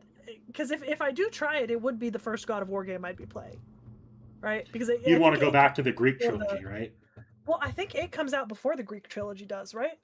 This will be coming out for the Greek trilogy, but the Greek trilogy is Yeah. the very first God of War game. Yeah, but I think God of War has diverged enough, and I know enough about the story that I'd be willing to jump in at this point and try Laufey on its own. But I also would just like to wait for the Greek one, honestly, to a certain extent. So, you Yeah, know. the Norse games are also the other jumping on point. Is the Hmm. first God of War for PlayStation 4. Hmm. Yeah. Um, so the other big thing, and they put a lot of time onto this one. Like I have my trailers opened up here to the side. This is like a 9 minute section they spent on it. Hmm. Wolverine is getting a game from the Spider-Man developers, and they had a pretty big gameplay blowout of that. It is like the R-rated Wolverine, like very bloody, very very action based. I don't know. I don't know if you've seen anything of the Wolverine game at all, or if you have any interest in that one in particular. I know I you're didn't specifically, but I heard that it was coming out, and I know some people who are very excited. yeah. I'm a huge fan of the Spider-Man games, of Insomniac Spider-Man games. I've played all three of them. I enjoyed the fuck out of all three of them. I've been kind of on the fence about the Wolverine game. Like for me, a big part of like why I think to play Spider-Man is because its gameplay is even amongst the PlayStation Pantheon of games is a bit unique because of the web slinging or the web swinging mechanics. Like that is what's so fun about the Spider-Man games. I'm looking at Wolverine here, and yeah, it looks like a cool like bloody action game, but it doesn't look like it's doing anything particularly interesting to me. Hmm. Yeah, I think that's somewhat accurate. I think. Um, I know people who are excited, but you know, it's not really my particular cup of tea. So I guess the next game I have on the list here, and this one I don't think interests Seki at all, but it is Rayman Legends or Retold. It is a remake of one of the 2D platformer games for Rayman. To my understanding, this one I've actually never played a Rayman game other than like I played the party game Raving Rabbids or something like that when I was a kid. Um, but this one actually got me interested in potentially playing some Rayman. So I don't think we have to spend a lot of time on this, but I might be picking up Origins and Legends on my own, and you might see me just chit chat about it on Discord when this game drops. Um, I had to shout out that they're doing another Silent Hill game here for Silent Hill Townfall because I know Understandable. Seki is not likely to be able to be pigeonholed into playing this particular one, Yeah. but Silent Hill is kind of commendable that it is making a resurgence right now. That franchise was dead in the water famously for like a decade. So I'm happy that it's doing as well as it is. My brother's a Silent Hill fan, so I wanted to mention that as a pretty cool thing. Here's the next one I think you're interested in: Tomb Raider: Legacy of Atlantis, a remake of the original Tomb Raider game. I'm extremely excited for the new Tomb Raider. And to a certain extent, I'm actually excited in two different ways. because I looked it up after to watch it. And first of all, I'm very excited for that because I enjoy Tomb Raider, and I think I'm going to really enjoy playing the remake, um, like in this new format and scale. Second of all, it's going to come out on Switch 2 as well. And this might be one of those games where I actually might prefer to get it on Switch 2. Genuinely. Mostly because I kind of I I feel bad about this because I've had the PlayStation for so long, but the PlayStation is just so stuck in place for me. I don't use it very often. Even as a glorified TV, I rarely use it these days. Um, so I think in my opinion, so long as I'm not, so long as buying the game on Switch does not necessitate what like Hogwarts Legacy Switch version did, which is like a significantly different gameplay experience simply because the console couldn't cope with what like the PC could, I'd be pretty willing to just get Tomb Raider on Switch 2. Speaking of, did you hear that Hogwarts Legacy is a Switch 2 version that's actually playable? I I did. Yeah. But you've Yeah. already played a good chunk of Hogwarts Legacy. I don't know if you're I in the next have. double I dip. have. Yes. Yeah. I have it on. I actually have Hogwarts Legacy on both PC and PlayStation. So I kind of don't need. You don't need to transition that one over to Switch Yeah. 2. Yeah. No. I I, guess I don't really have an interest in it. the last one here, I don't think you'll have an interest, but have you heard of Until Dawn? No. Well, I've heard of Until Dawn, but I don't. I know it's a horror game. So Until Dawn is Um. a funny horror game because it is basically a visual novel. I'm gonna be real here. It is basically a visual novel except it's a movie.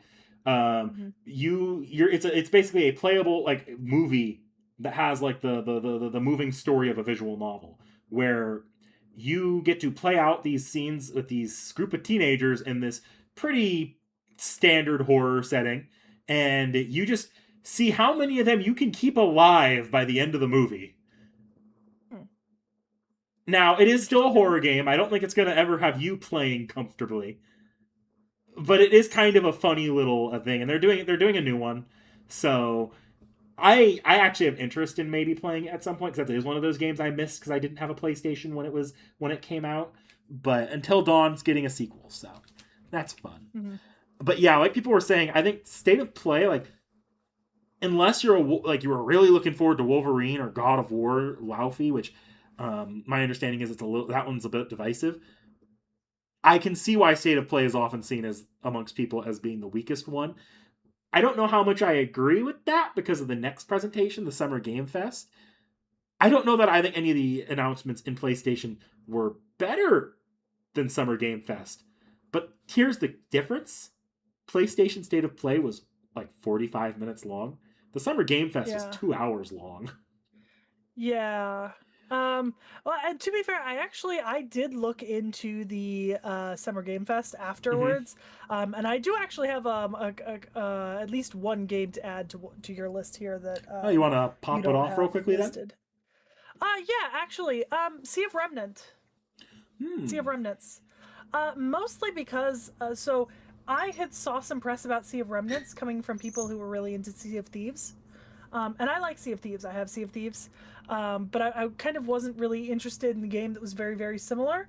But I looked into the announcement and I watched like what was available, and actually, Sea of Remnants looks more up my alley than Sea of Thieves because it's turn-based single player primarily, which I've discovered I'm much more a fan of turn-based combat than just open go at it combat.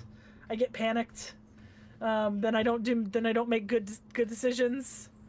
Um, so I Sea of Remnant is a surprising standout for me that I'm somewhat interested in when it comes out. I guess the first game I have here, and this is one I'm probably not going to spend too much time on, but they're finally finishing off the Final Fantasy VII remake trilogy with Yep, Revelation. Revelations. Yeah, I might I'm actually buy the trilogy after it's out. That's my thought right now. I'm like, oh, cool, I can Yeah. actually play it and not get cut off for 2, 3 years at a time. Here's the thing: I want to play it, but I was not willing to play it when it was part one of three, part two of three.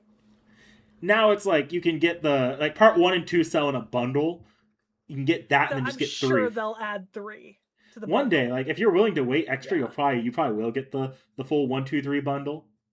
Yeah. But yeah, I might actually play it now that it's finished. Yeah. I guess you Um, also didn't note down Black Flag Resynced, but I guess that's not a new game. yeah, I didn't necessarily note down Yeah. ports unless it released. If I thought about it more, I would have. But I think that was also announced Well, prior, so it didn't come up when it I looked up lists of announcements either. yeah, it was announced prior, but it had some interesting gameplay. And the thing about Black Flag Resynced is it's another one that they sort of are rebuilding it from the ground up into a new Because engine. Black Flag, So when it they're came out, was one of the most popular Assassin. Like people love Black Flag, and they look back on it fondly. yeah, and it sounds like Ubisoft has actually paid attention to what people have complained about when it comes to the game. Because I was talking to my friend about it, and it seems like the things that they're changing and fixing are things that people have been, consistently upset about in terms of just being clunky. So, So I think I saw a little bit of buzz on this in our community, so I wanted to give it a shout out. Even though I've never played the original, Stellar Blade. Have you heard of that game? I have, yes. Yeah, it was a lot of topic of online conversation. It's getting a sequel. I actually thought the character designs looked pretty. Like I didn't care for the character design in the original Stellar Blade. To be honest, I thought it was just okay. I actually like the character design in the main character in the sequel. So I don't know. I don't know if I want to pick it up at all, but it looks fun enough. Looks like they Hmm. may. I'm sure because I heard Stellar Blade is pretty straightforward as an action game. Maybe they've sort of done something new and different with this one. Yeah, I Another one our community shouted think out that that's I don't think fair. you particularly have a lot to say about, but Guild Wars 3, that one, supposedly they're doing a lot more with that. Like that one's supposed to be like they're claiming that one's going to be innovative in the MMO space. I don't know what that means yet, Hmm. but given that the MMO space has been kind of stuck a decade in the past, like a decade and a half in the past, it hasn't really changed much. I don't think since Final Fantasy 14, and I can I think it could be interesting to see someone really try in the MMO space again. Yeah, I think I agree. And the last one here is not one you're interested in, but I'm sure the channel's interested in seeing you play Alien Isolation 2. Keep it the fuck away from me! That one you might see me accidentally buy that one for the family library at some point. Accidentally, my ass. Accidentally. No. I felt like throwing a 60 $70 No. bill at this game for some reason. I don't know why. I don't know if I'm going to get around to playing it, but something inside of me. No. No. Uh-uh. Uh-uh. Uh-uh. Nope. Nope. Yeah, Dragon Quest 12. I don't know. I can't remember. I don't think that was announced here. I can't remember, but I did see that Dragon Quest 12 um, is a thing. Well, yeah. Um, And, it was announced here, wasn't it? I just Xbox. missed it. Yeah, the Xbox Games Showcase went hard for me. The Xbox Game Showcase went harder than I think a lot of people expected. This is like you guys actually give a fuck about your games right now. I didn't put it on the Yeah. list, but Gears of War, I don't care about Gears of War that much, but it was like a pretty big statement when it came out and said, yeah, this is a console exclusive. This is not coming out on PlayStation. Given that Xbox was the first of the two big console developers to be like, yeah, our games are going to come out everywhere now because we don't think there's a future in first parties. It is kind of nice to see them pivot back to actually giving a value to getting an Xbox. Yeah. Though I Um, wonder if that's going to stop them from a PC release. yeah. I wonder if you can guess which 3 games interested me in the Xbox Game Showcase. Well, one was Spyro. Yes.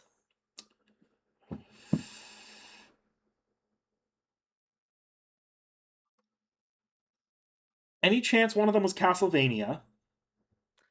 Castlevania would be an addendum fourth. I'm interested in it, but it was not one of the 3 games that actually pulled my attention. You're gonna have to give me the next two because I don't think I have it on my list here. I don't see you being that interested One in of the them's games on I'm your playing. list, Is actually. it Fable? It's Fable. Yeah. Fable is an interesting one. I put that there on a whim because I have no connection to the Fable franchise, but I had a friend, and I'm not friends with him anymore. I had a friend who was very into Yeah. Fable So it's kind of fun to see Fable. I do enjoy the idea of a very tongue in cheek fantasy game. You usually get pretty self serious with things like Yeah. Elden Ring or Skyrim or whatever.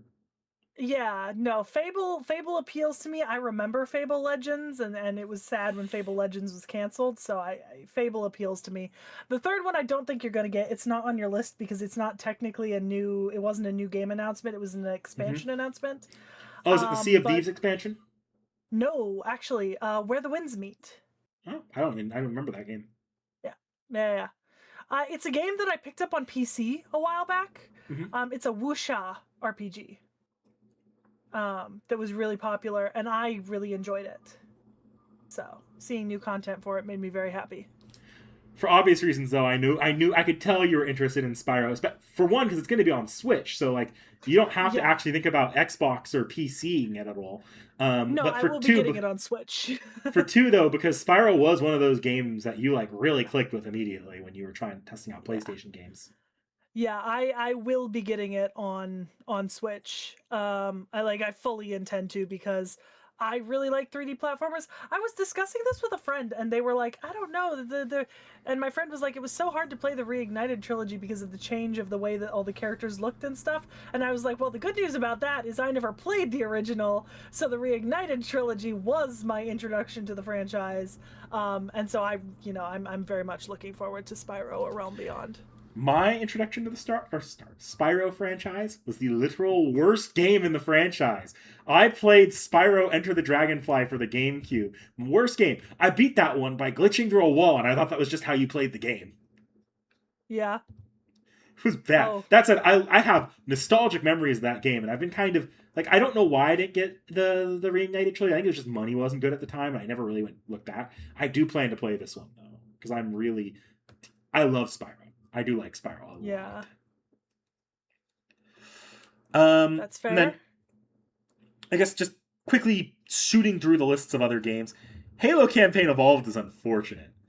I am shocked that is coming to PlayStation still. I get that they probably have a contract they have to keep with, but that is like a statement that Halo of all franchises is not Xbox console exclusive.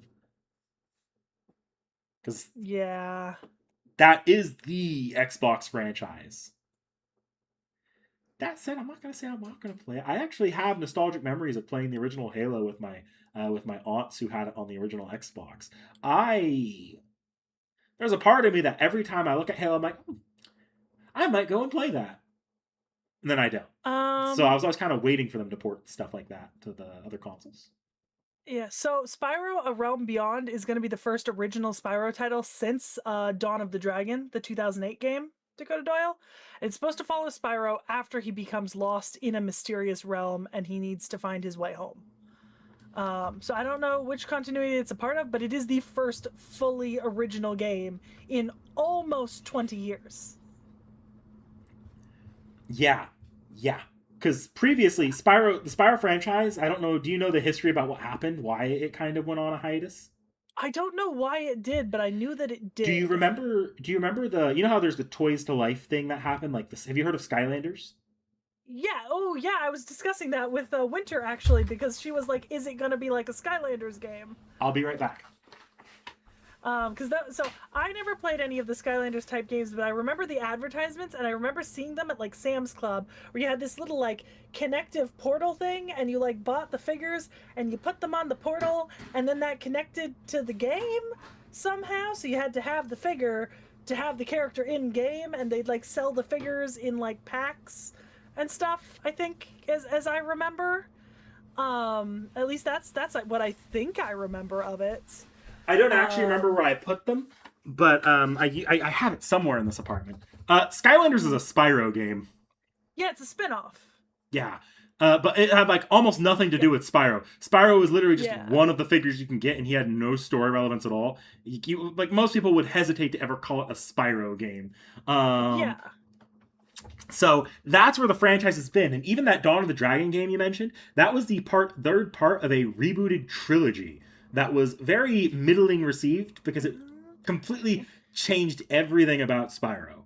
So the The last Legend of Spyro trilogy. Yeah, The New Beginning, The Eternal Night, Dawn of the Dragon. Okay. The last Yeah. original Spyro game was the one I just mentioned was the worst one in the franchise, the one I played. Day or like Oh. Dawn or was it the Enter the Dragonfly, which was abysmal. Was Spyro a Hero's Tale and Spyro Shadow Legacy not unique game? Oh, well, one was for the DS. Was a Hero's Tale and Shadow Legacy not mainline unique Spyro I'm pretty games sure those though? were Legend of Spyro. No, Legend of Spyro was A New Beginning, The Eternal Night, and Dawn of the Dragon. After Enter the Dragonfly, there was a Hero's Tale and Shadow Legacy. I'm looking at the release timeline right now.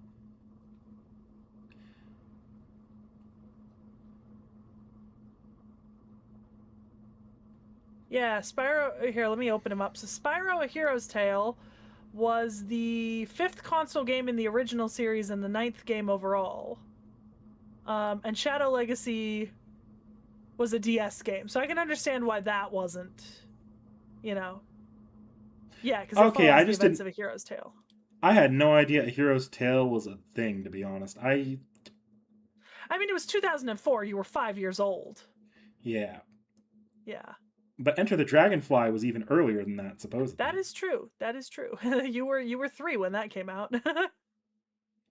I didn't own a PlayStation 2, but Okay. yeah, I guess it looks like it Okay. was also pretty well panned. Okay. All right. That makes sense. Yeah.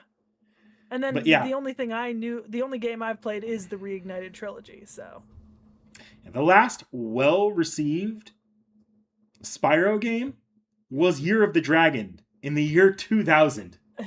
yeah, it's been a long time. And then they rebooted the original 3 games, which people did like, and I think people are pretty positive about the Reignited trilogy altogether. Yes, because they're As far remakes. as I'm aware. They're remakes and they actually acknowledge the games that people liked, thought were Mm-hmm. good. Yeah. Yeah. So I'm looking forward to seeing if they can with A Realm Beyond because it's being done by the people that did the reboot. Okay. Okay. Yeah. No, I'm very excited for Realm Beyond, and I kind of Spyro is one of those interesting things where it's so much fun. It's so bright and so colorful, and it's very dynamic. So I'm excited for it. You know? Mm-hmm. And then a couple more things here. I want to get to do this one next. Magicians: The Devil's Deal. Did you see this trailer at all? I did not. So it's a first person game, but and I'm just gonna describe it to you because we do I do want to get through this quickly. Um, Yeah. Magician: The Devil's Deal is like this first person action game, but instead of like your typical like when you do first person, you think like gunning, maybe a little punching. Yeah. Everything in there is like magic tricks and references to like like magic. Interesting. It looks like it could be a particularly fun game. I and it's not console exclusive. I don't think that one Mm-hmm. isn't. So I might give that one a look when it comes out because that just sounds fun. Like it could be pretty fun. Okay. And then there was the big ones, and this is I know, Seki, you're probably like, oh yeah, I know those names, but I don't have any particular feelings about them. Persona. Yeah, yeah. Persona, Persona. What? 4 revival and 6. yes, for revival. Is I'm assuming 6 is the new game in the series, Yeah, and for revival is a and big 4 is a remake. yeah. Okay. So like right now they're remaking. They basically wanted to remake both 3 and 4 to be more like 5 because 5 is the big one that blew up the franchise like to a really really big height. Um, I actually think you might like 5 or 4 to be honest. They're a lot less edgy sad boy time that 3 could get. I have a copy on loan from someone of Persona 5 Royale. It's your Is it? copy. I got a new Oh, copy for that's like I got a new upgraded copy oh, since then. So yeah, you just own Persona 5 Royale for the PS4, which is oh, compatible with your PS5 to play whenever you oh, eventually feel like, which is probably not going to be until I force you for a tour stream. oh. Oh, To be fair, it's not the only game that I technically have on loan for PlayStation that I haven't played yet, because I had another friend slide me Ghosts of Tsushima because he really wants me to play Ghosts of Tsushima, and I have yet to even open that game. People really want you to It try different games. feels so bad. I would do so much better trying them if we sat down and tried them together. That's why I do the tour streams. Yeah.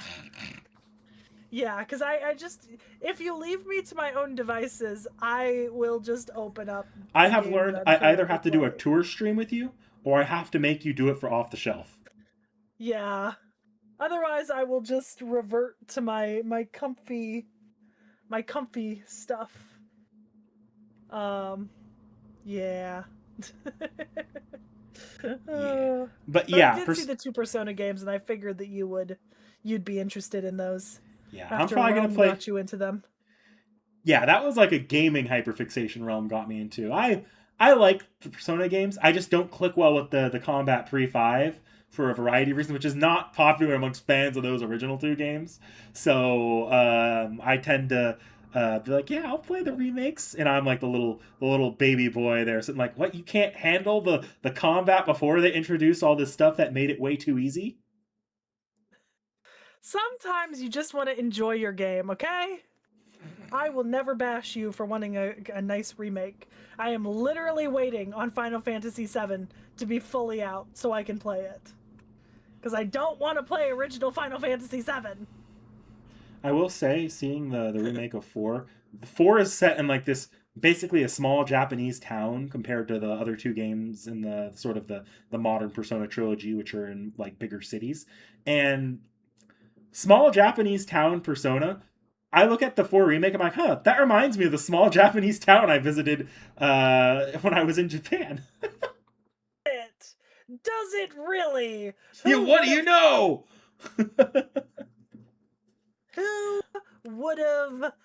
Um, And then Persona 6 is there because Persona 6 was announced at the stream, but that's all they did. They just announced it. yeah, It's just this little like dramatic build up. P6, the title. Nothing. yeah. And I'm just like, I mean, it's standard for the Persona series. This is how happened to 5 as well, but also, come the fuck on. Yeah. So Persona rounds out the Xbox game showcase, right? And the Summer Games Yes. Fest. And that leaves us just with Nintendo Direct. And I know you've got at least one thing you're super hyped for there, if not more. Try But like I've 3 or 4 definitely, things. yeah. And then I've definitely got at least a couple things that I'm excited for from the Nintendo Direct.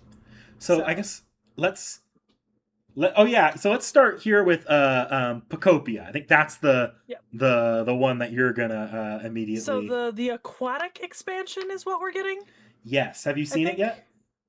I'm looking at it now, actually. Okay.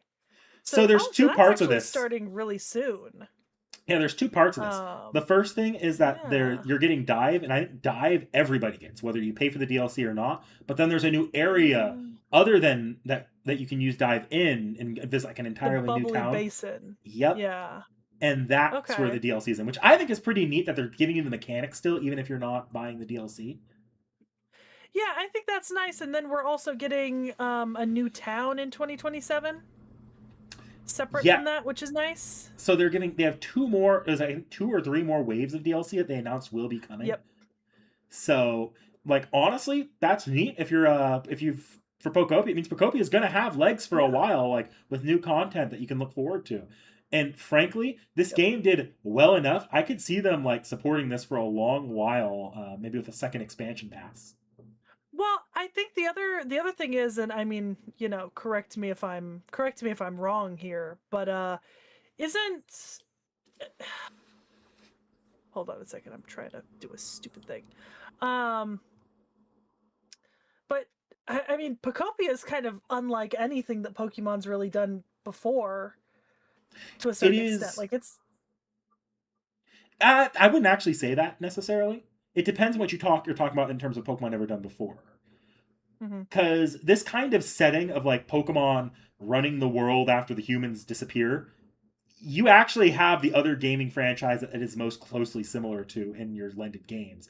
Pokemon Mystery Dungeon is sort of the closest you get with that, but gameplay wise, they are completely different. One is a top down dungeon crawler, and that's Mystery Dungeon. This is a Minecraft like. So if you mean Pokemon doing like Minecraft like stuff, no, that's never been done before. The setting though, it kind of has. Yeah. That's what I mean. It's somewhat unique kind of altogether when you take it as a whole. And like I said, I'm enjoying it so far. I think it's very tutorial heavy, and I don't know. I got it I'm recently as looking. well, and I have not made it out of the tutorials, partially because I got it and No. immediately got sucked into Apothecary Diaries. Thank you very much, Seki. So I'll have to get back to it when I have an extra moment. But Yeah, yeah. There's a I'm not out of tutorial yet. There's a lot of tutorial. Um, but yeah, I'm pretty happy about that since I'm playing Pocopia right now and I'm enjoying it. Moving off of Pocopia, I'll go in order of the stuff that you have made available. One Piece Grand Gourmet. have you seen that at all yet? I have actually, and I am ecstatic. Like this looks incredibly fun. I saw that. I'm Like like, oh no, that is a day one purchase for Seki right there. There's no way this is it, a not budget game that they dropped. This is not going to be a $60 release. It's probably be at max 30, but most likely 20 or $15. yeah, well actually, I can tell you what it's gonna cost. Oh, do they already have it available for pre-purchase? At least on Steam. So it's up on Steam currently, Um, $19.99. yeah, it looked like a $20 game, so Yeah, I was like, that's within yeah, Seki's general budget range for a Switch game right now. And like, yeah, this is a day one purchase for Seki. yeah, yeah. This looks No, right up her alley. like not even no, like not even a contest there. Not even a little. Like respectfully, not even a little. Um, I'm gonna be honest. You've kind of corrupted me a little bit because I did actually watch the stuff about Fortune's Weave. Uh, look, Three Houses is really fun. I know I haven't had time to play it, but the little that I Hmm. got to play was really fun. So, So what do you think of what you've seen of Fortune's Weave then? Because I've said my opinion quite in detail. I yeah, almost like brushed over this part because if it's you've been paying attention to the gaming chat in Discord, I have yeah, been on one about this game there. it's really tempting. It looks interesting, and I think so in general, when I'm getting into like a new gaming franchise, I find it more productive sometimes to go back to like the original game and then maybe kind of like jump my way around a little bit to kind of get to a game that I like. But the benefit of like the tour streams, I think, in something like this is I've already been shown like a bunch of different variants here, and I already know that I have no real interest in going all the way back. And I already know there is a semi recent game that I enjoy, and by sort of the transitive power of if I enjoyed Three Houses, there's a decent chance I probably would enjoy anything newer as well. You know, You probably, especially on this game, sort which of is a a largely a follow up to Three Houses. Whereas, like, there's another, like, I showed you Engage is not a follow up to Three Houses necessarily. uh-huh. So, and I can take a crack about which character caught your eye. Is it tall, handsome, blonde, edgy, looks like a vampire and teleports? She is. Fuck off. I like Theodora. Oh, you like Theodora too? So, oh, I thought you were on a Alucard looking Knick motherfucker. knack, knick knack. I am a proud bisexual. Good for You know, you. look at her. She's glorious, and she still has long blonde hair. My right now character that I'm like, oh, this is my character lead because I love I think she's my second favorite. I love the like just blood like bloodthirsty vengeance archetype. Like No, and I early think on, but she's my also playing second. it smartly. Yeah, she's my second favorite. I actually think Dietrich is my least favorite of the four characters Really? so far from what I've seen. Well, I mean, aesthetically he fits all of like my qualifications of who I think is like an attractive character, but I'm just not vibing with him very much from what I've seen, you know? Okay. I think when I look at Yes, yes, I do, Dakota Doyle. But when I look at a game like that, right? For all that I love characters who are like unga bunga, hit hard, right? Hmm. Um, in a game like Fire Emblem, where the motivations of the characters are so important, a character whose main motivation seems to be I just want to fight really strong like opponents, it kind of feels like a cop out. Like he's pretty, but he doesn't have a very compelling story hook for me right now. You know, like I need more. Like there's not enough. That's fair. I don't know why I have any like Kai wants to save his father. Theodora is trying to fulfill a dream about her homeland. Like Lita's got her whole revenge plot going on, and Dietrich is just like I want to fight strong things. That's fair. That's fair. I'll be honest, I didn't pay attention to what Dietrich's motivation was. I knew all the other off the top of my head. It makes sense why Dietrich didn't stick out to me. Yeah, he doesn't have a very good motivation, right? And granted, he's So he nice. is I can't, but I'll run into him anyways. fair enough. Fair enough. Yeah, I can look at him at any point in the game.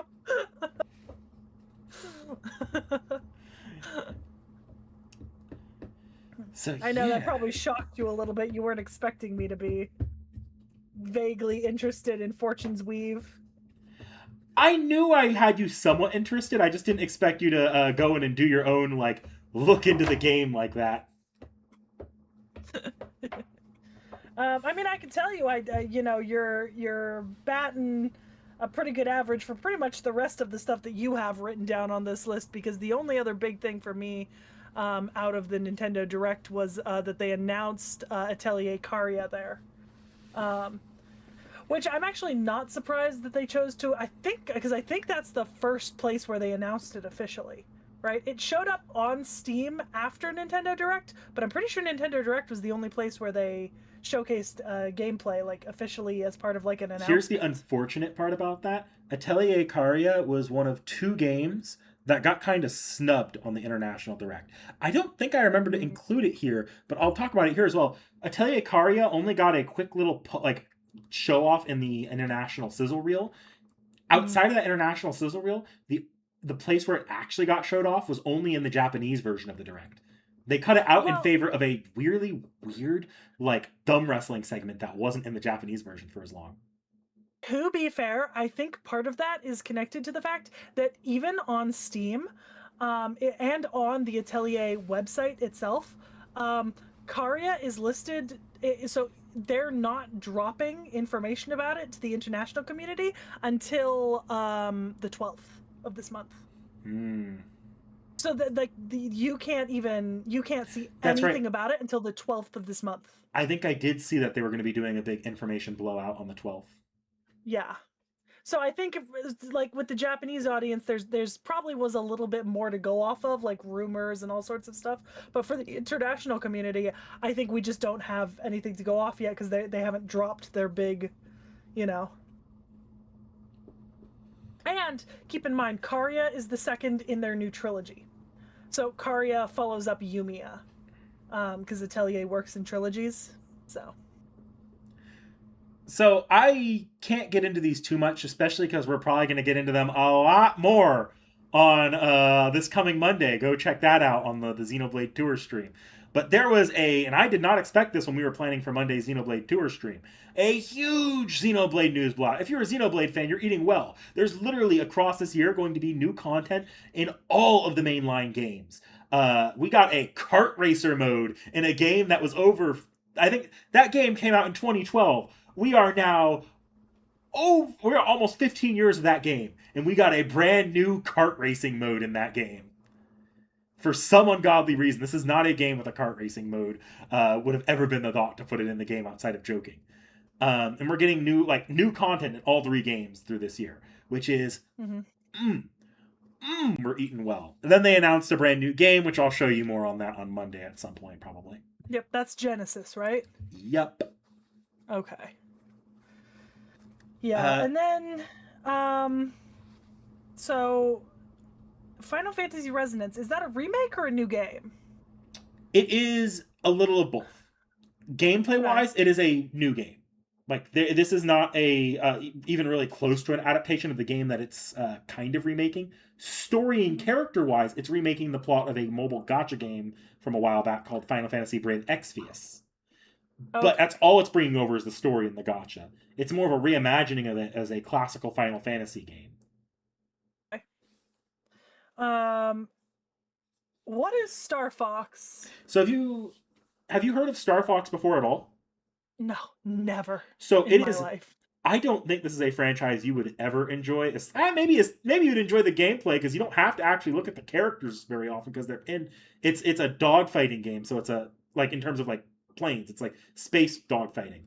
It's a like Uh-huh. spacecraft fights, but all the characters are anthropomorphized animals, so you get kind of the B stars thing where if these characters were on screen any more than they are, you probably would immediately bounce off the game. Though I feel like in a party setting, I can get you to play like the dog fighting just for fuck around because they're not I was on gonna say screen. you'd. I was gonna say you'd be pretty surprised. Beastars is an anime. That's why I hate it. This is a game. Games Yeah. are different.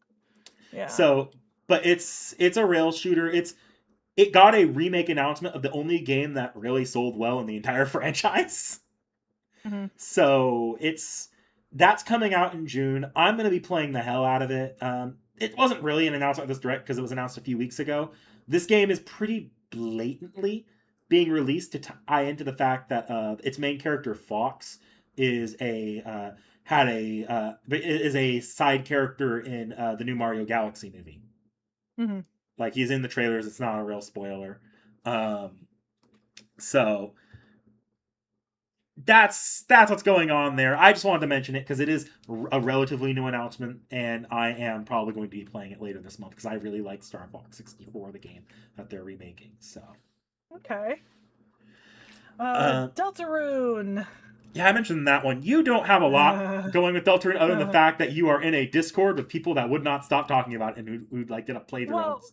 You streamed a so playthrough so maybe. I am planning to play it on stream at some point. Yes. I am. I am. I know people are interested in that, and I am planning to do it. But yes, I am currently in a Discord server where, once a week or, once a month more likely, I do have to listen to five people acting it out in increasingly horrific voices with no visual context because I am not watching what they are doing. I am just hearing the noises. So Um, this and my let me including of it tell you, here that is an interesting way to experience it. my including of it here was simultaneously because I knew it was technically a very big announcement. Deltarune and Undertale are really, really, really big as Massive. far as indie Yeah. games go. But Yeah. also as a bit of a warning, knowing you're in that Discord server, that they are going to be Yes. insufferable for a couple months. The irony about that is they really aren't. I actually made a deal with them last week as we were discussing this, like, because of the new Deltarune, and I was like, okay, you guys play Deltarune. I'm gonna go off and do something else, and then when you're done with Deltarune, we're gonna play some other stuff. Luckily, the announcement of Deltarune happened at the same time as the third game in the Stanley Cup Finals.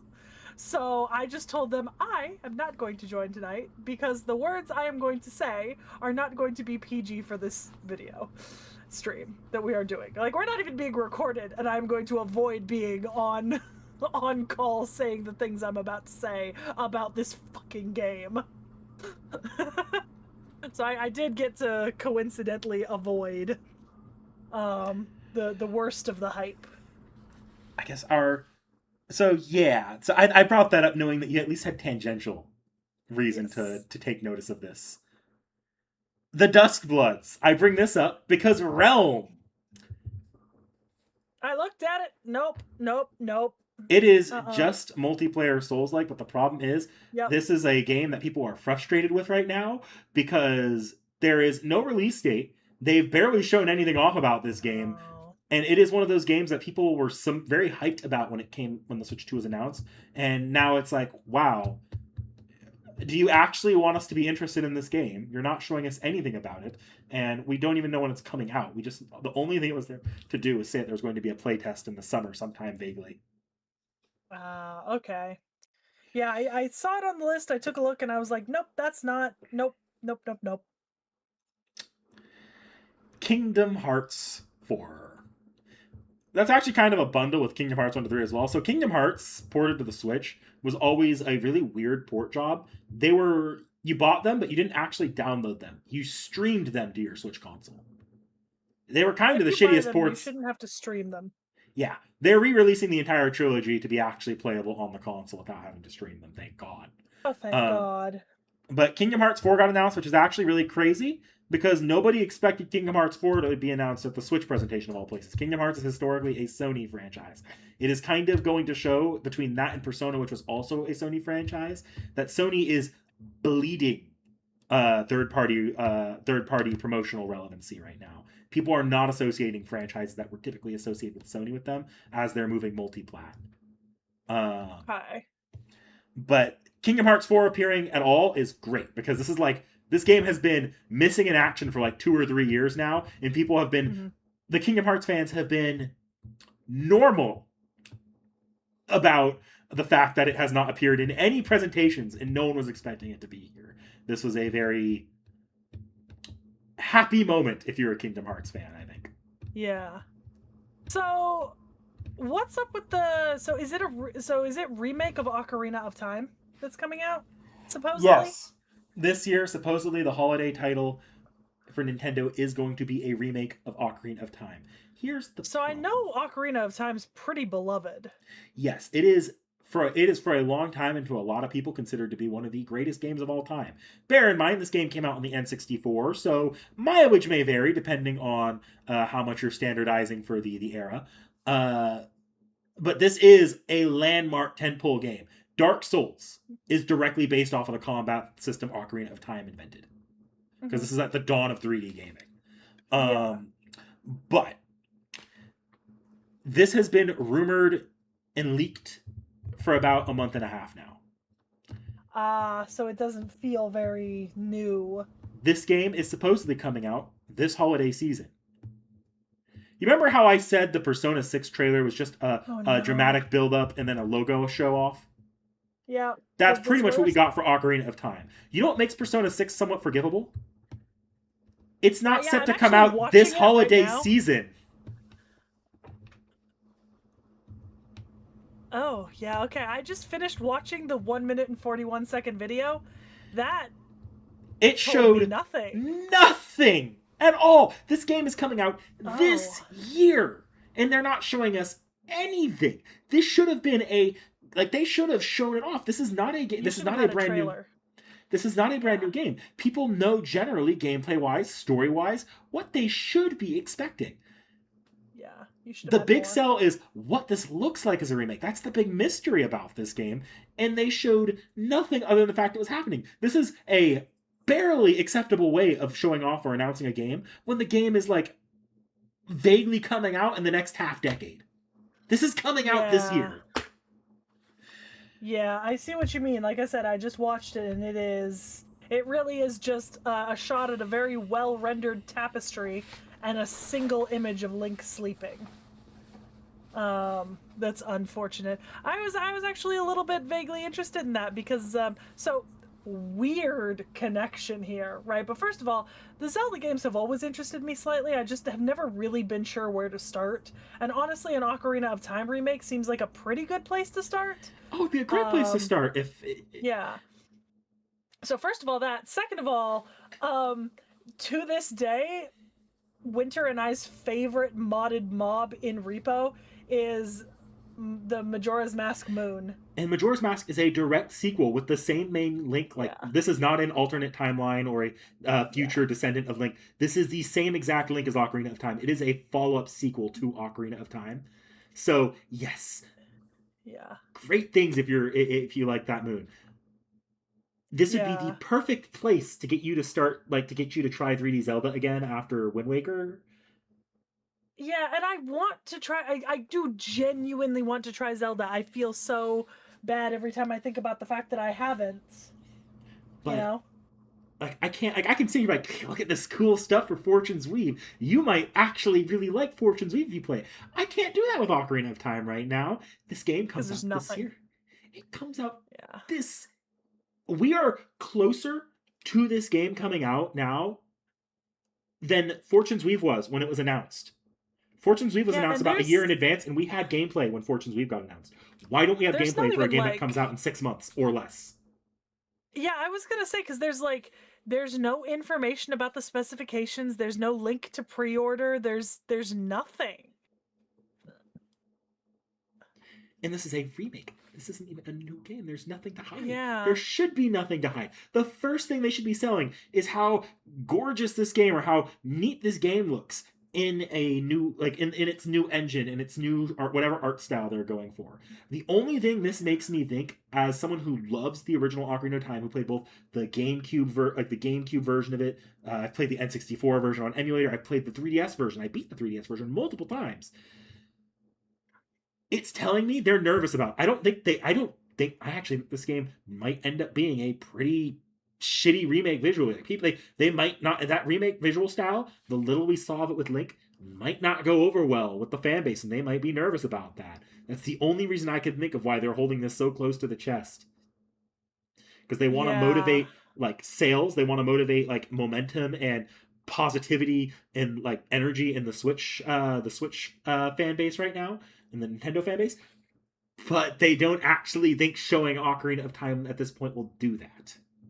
Which is an interesting juxtaposition because you would think that you show the product and people will be excited, but if you're so concerned about the product that you don't think you can show it, how did it get to this point is my question. Like how did you get to the point where you're supposedly releasing this game in the next 6 months and yet you're not confident enough to just show it?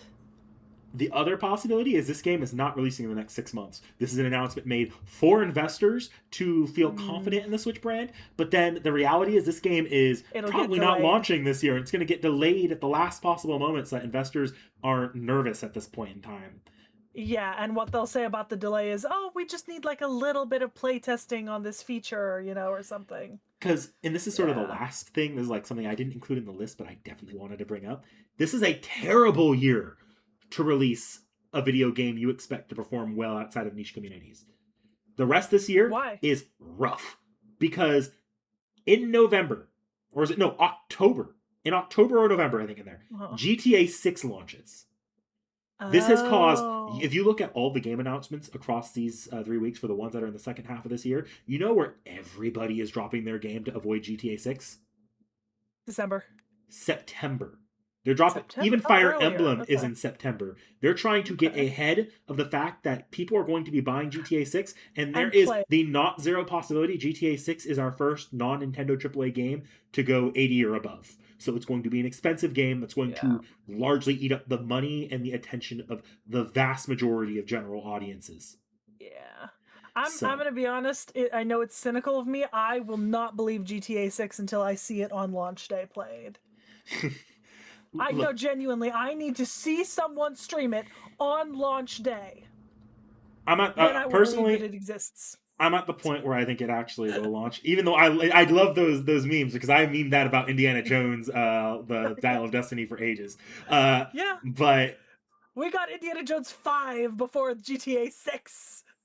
but that game, like for all industry purposes, that game is probably launching this year in the intended release date at this point. So any other big games, like big AAA games or holiday titles, are in a Are trying horrible to beat position it. sales wise. And we were already in June. So you've got July, August, September. You had 3 months to drop something before GTA 6 if it launches on time, which it most likely will, even though I refuse to believe it until I see it. Because I can see, I know how popular GTA is as a franchise, and I know how long people have waited for this game. Like, I absolutely see GTA 6 dominating, like, at least a month or two of people's attention fully, like, with no breaks. So at this point, I'm 99% sure Ocarina of Time gets delayed. If it's either they were very nervous and they don't feel comfortable showing it off because they don't think it's going to be received well, or that game is not as far along as they are promising and they are going to delay it because it is not worth putting it up against GTA 6. Yeah. November 19th, by the way, for GTA 6. Just Yeah. so you know. Yeah, November 19th. So Woof. I'll say people are ranking around the direct or the different presentations.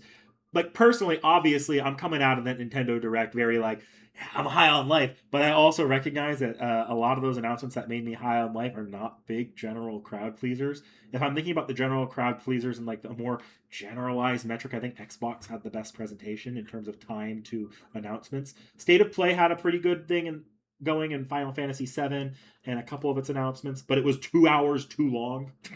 I Could think have been I an think email.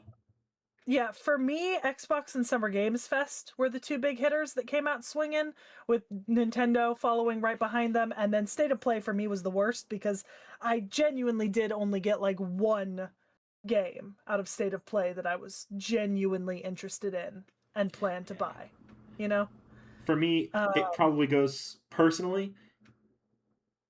Like, okay, personally, Nintendo is number one here, but like like I'm being stepping back. I think it was Xbox, Nintendo, and then State of Play is probably the or not State of Summer Game Fest is probably the better presentation in terms of like being a crowd pleaser. But I just think the time made it unbearable to watch in the moment for the vast majority of the show. So I have pretty much the same exact feelings I have about the State of Play with Summer Game Fest. They're about on level, equal playing field for me. yeah, that's fair. And for that, Frostshard makes a good point. I did see people in the Discord crashing out over the JP Nintendo Direct, Mm-hmm. and some of the stuff that was announced there. Because Also, apparently there was some good shit announced there. Toho 6. You've heard of Toho, right? Uh, no, actually, I don't think. It doesn't I've sound familiar. I have a feeling if I showed you a bunch of like Uh, little random internet things, you might have actually heard of Toho or heard of one of the songs from Toho, uh but you probably just have never really put it together as one franchise because not a lot of people do. A lot of people know Toho from the periphery, from the fan culture and the stuff that it's added to the internet more than they know Toho itself as a franchise. okay, I'm like looking at it right now to see if You I. might not even recognize it just looking at screenshots. This is the kind of thing where it's like a lot of this is very fan driven, and the fans have been very involved with the internet, like sort of fandom space growth. Yeah, no, I definitely have There's other stuff I could no show you where knowledge of this. there's other stuff I could show you where it's like, oh, that's where that comes from. It's one of those things. Okay. Yeah, yeah, it doesn't look familiar to me at all, but Yeah, I'll you take your probably word know for something it. Toho. You just don't know it's from Toho. Yeah. I think okay, as a general sort of state of things altogether, and this is based on my limited memory of just the couple of years that I've been actually paying attention to game announcements, there have been better years of game announcements.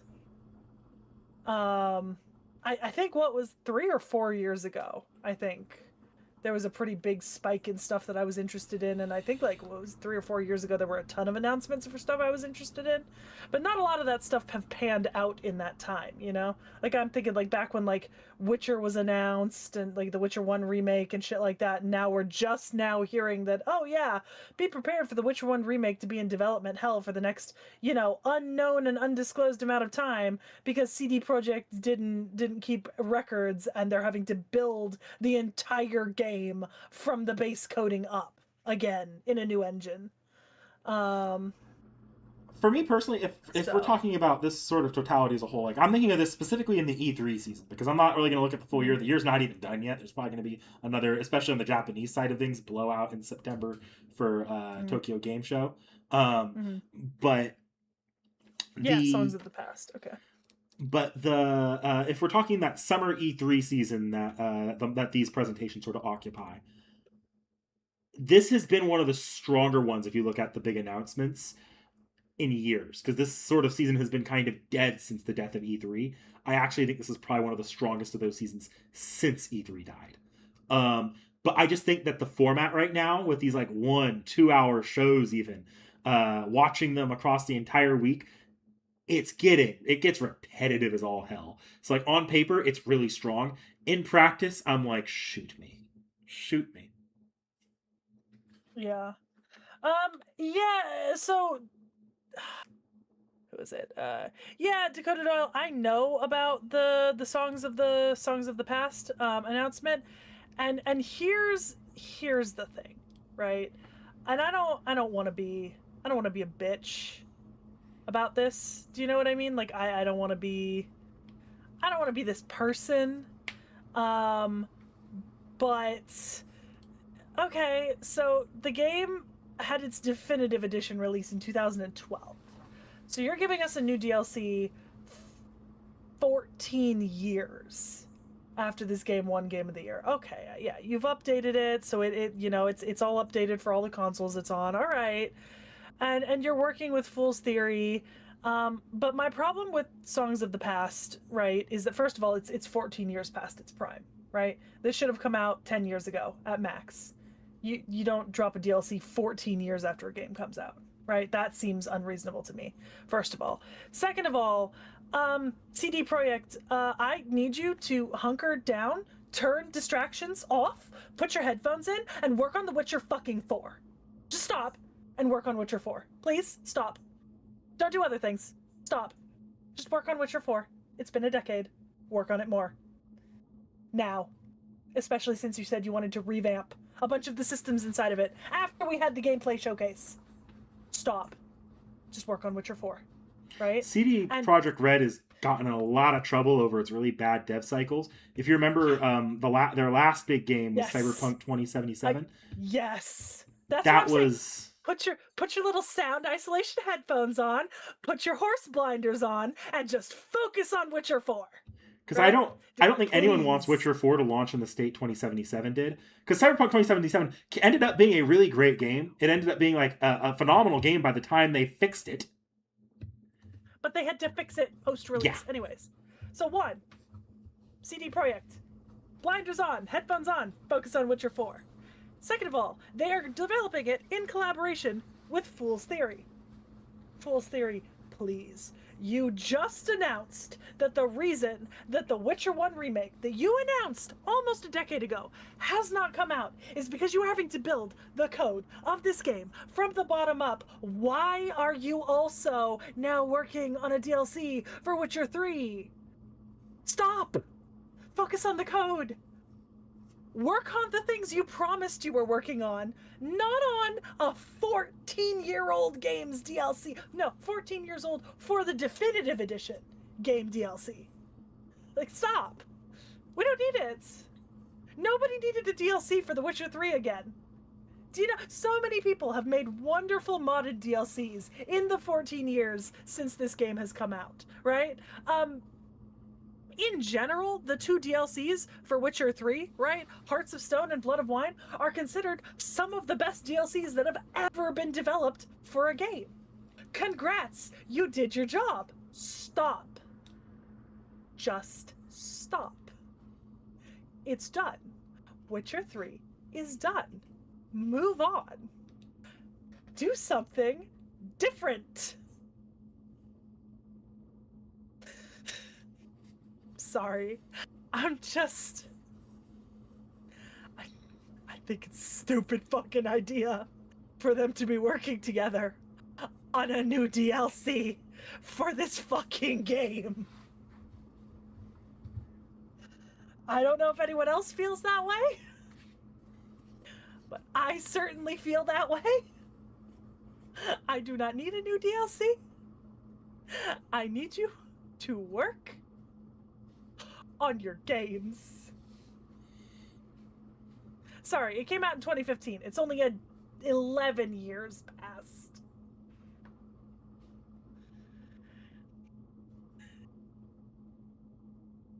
Morning, Jens. Well, with that said, we have officially hit 4 hours on this stream, so I think we need to wrap this the fuck up. I need to go do my Duolingo before I have to use a streak freeze. That's fair. You also have work in the morning. I'm so sorry. I'm not reading Tsukihime tonight, I guess.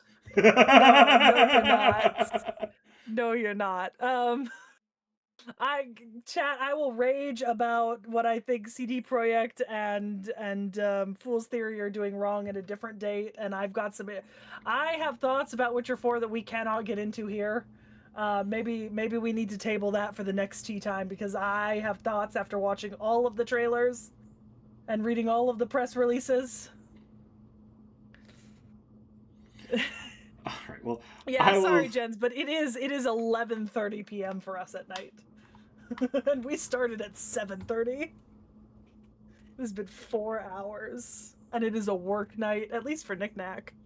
My bad. Nah, you good? You good? So yeah, we'll be signing off here. I will be back probably Monday with Pokemon Coliseum. Seki, you have a stream tomorrow, don't you? Yep. You have your I will tomorrow be evening. streaming Olympus. Yeah, more So Olympus. you'll see both of us back relatively soon. I might even pop into Olympus depending on how long you go. Yeah. So yeah, I will see y'all soon. We'll see you guys soon. Hope you have a good night or a good morning, Jens. Yeah, have a good day, Jens. Bye, guys.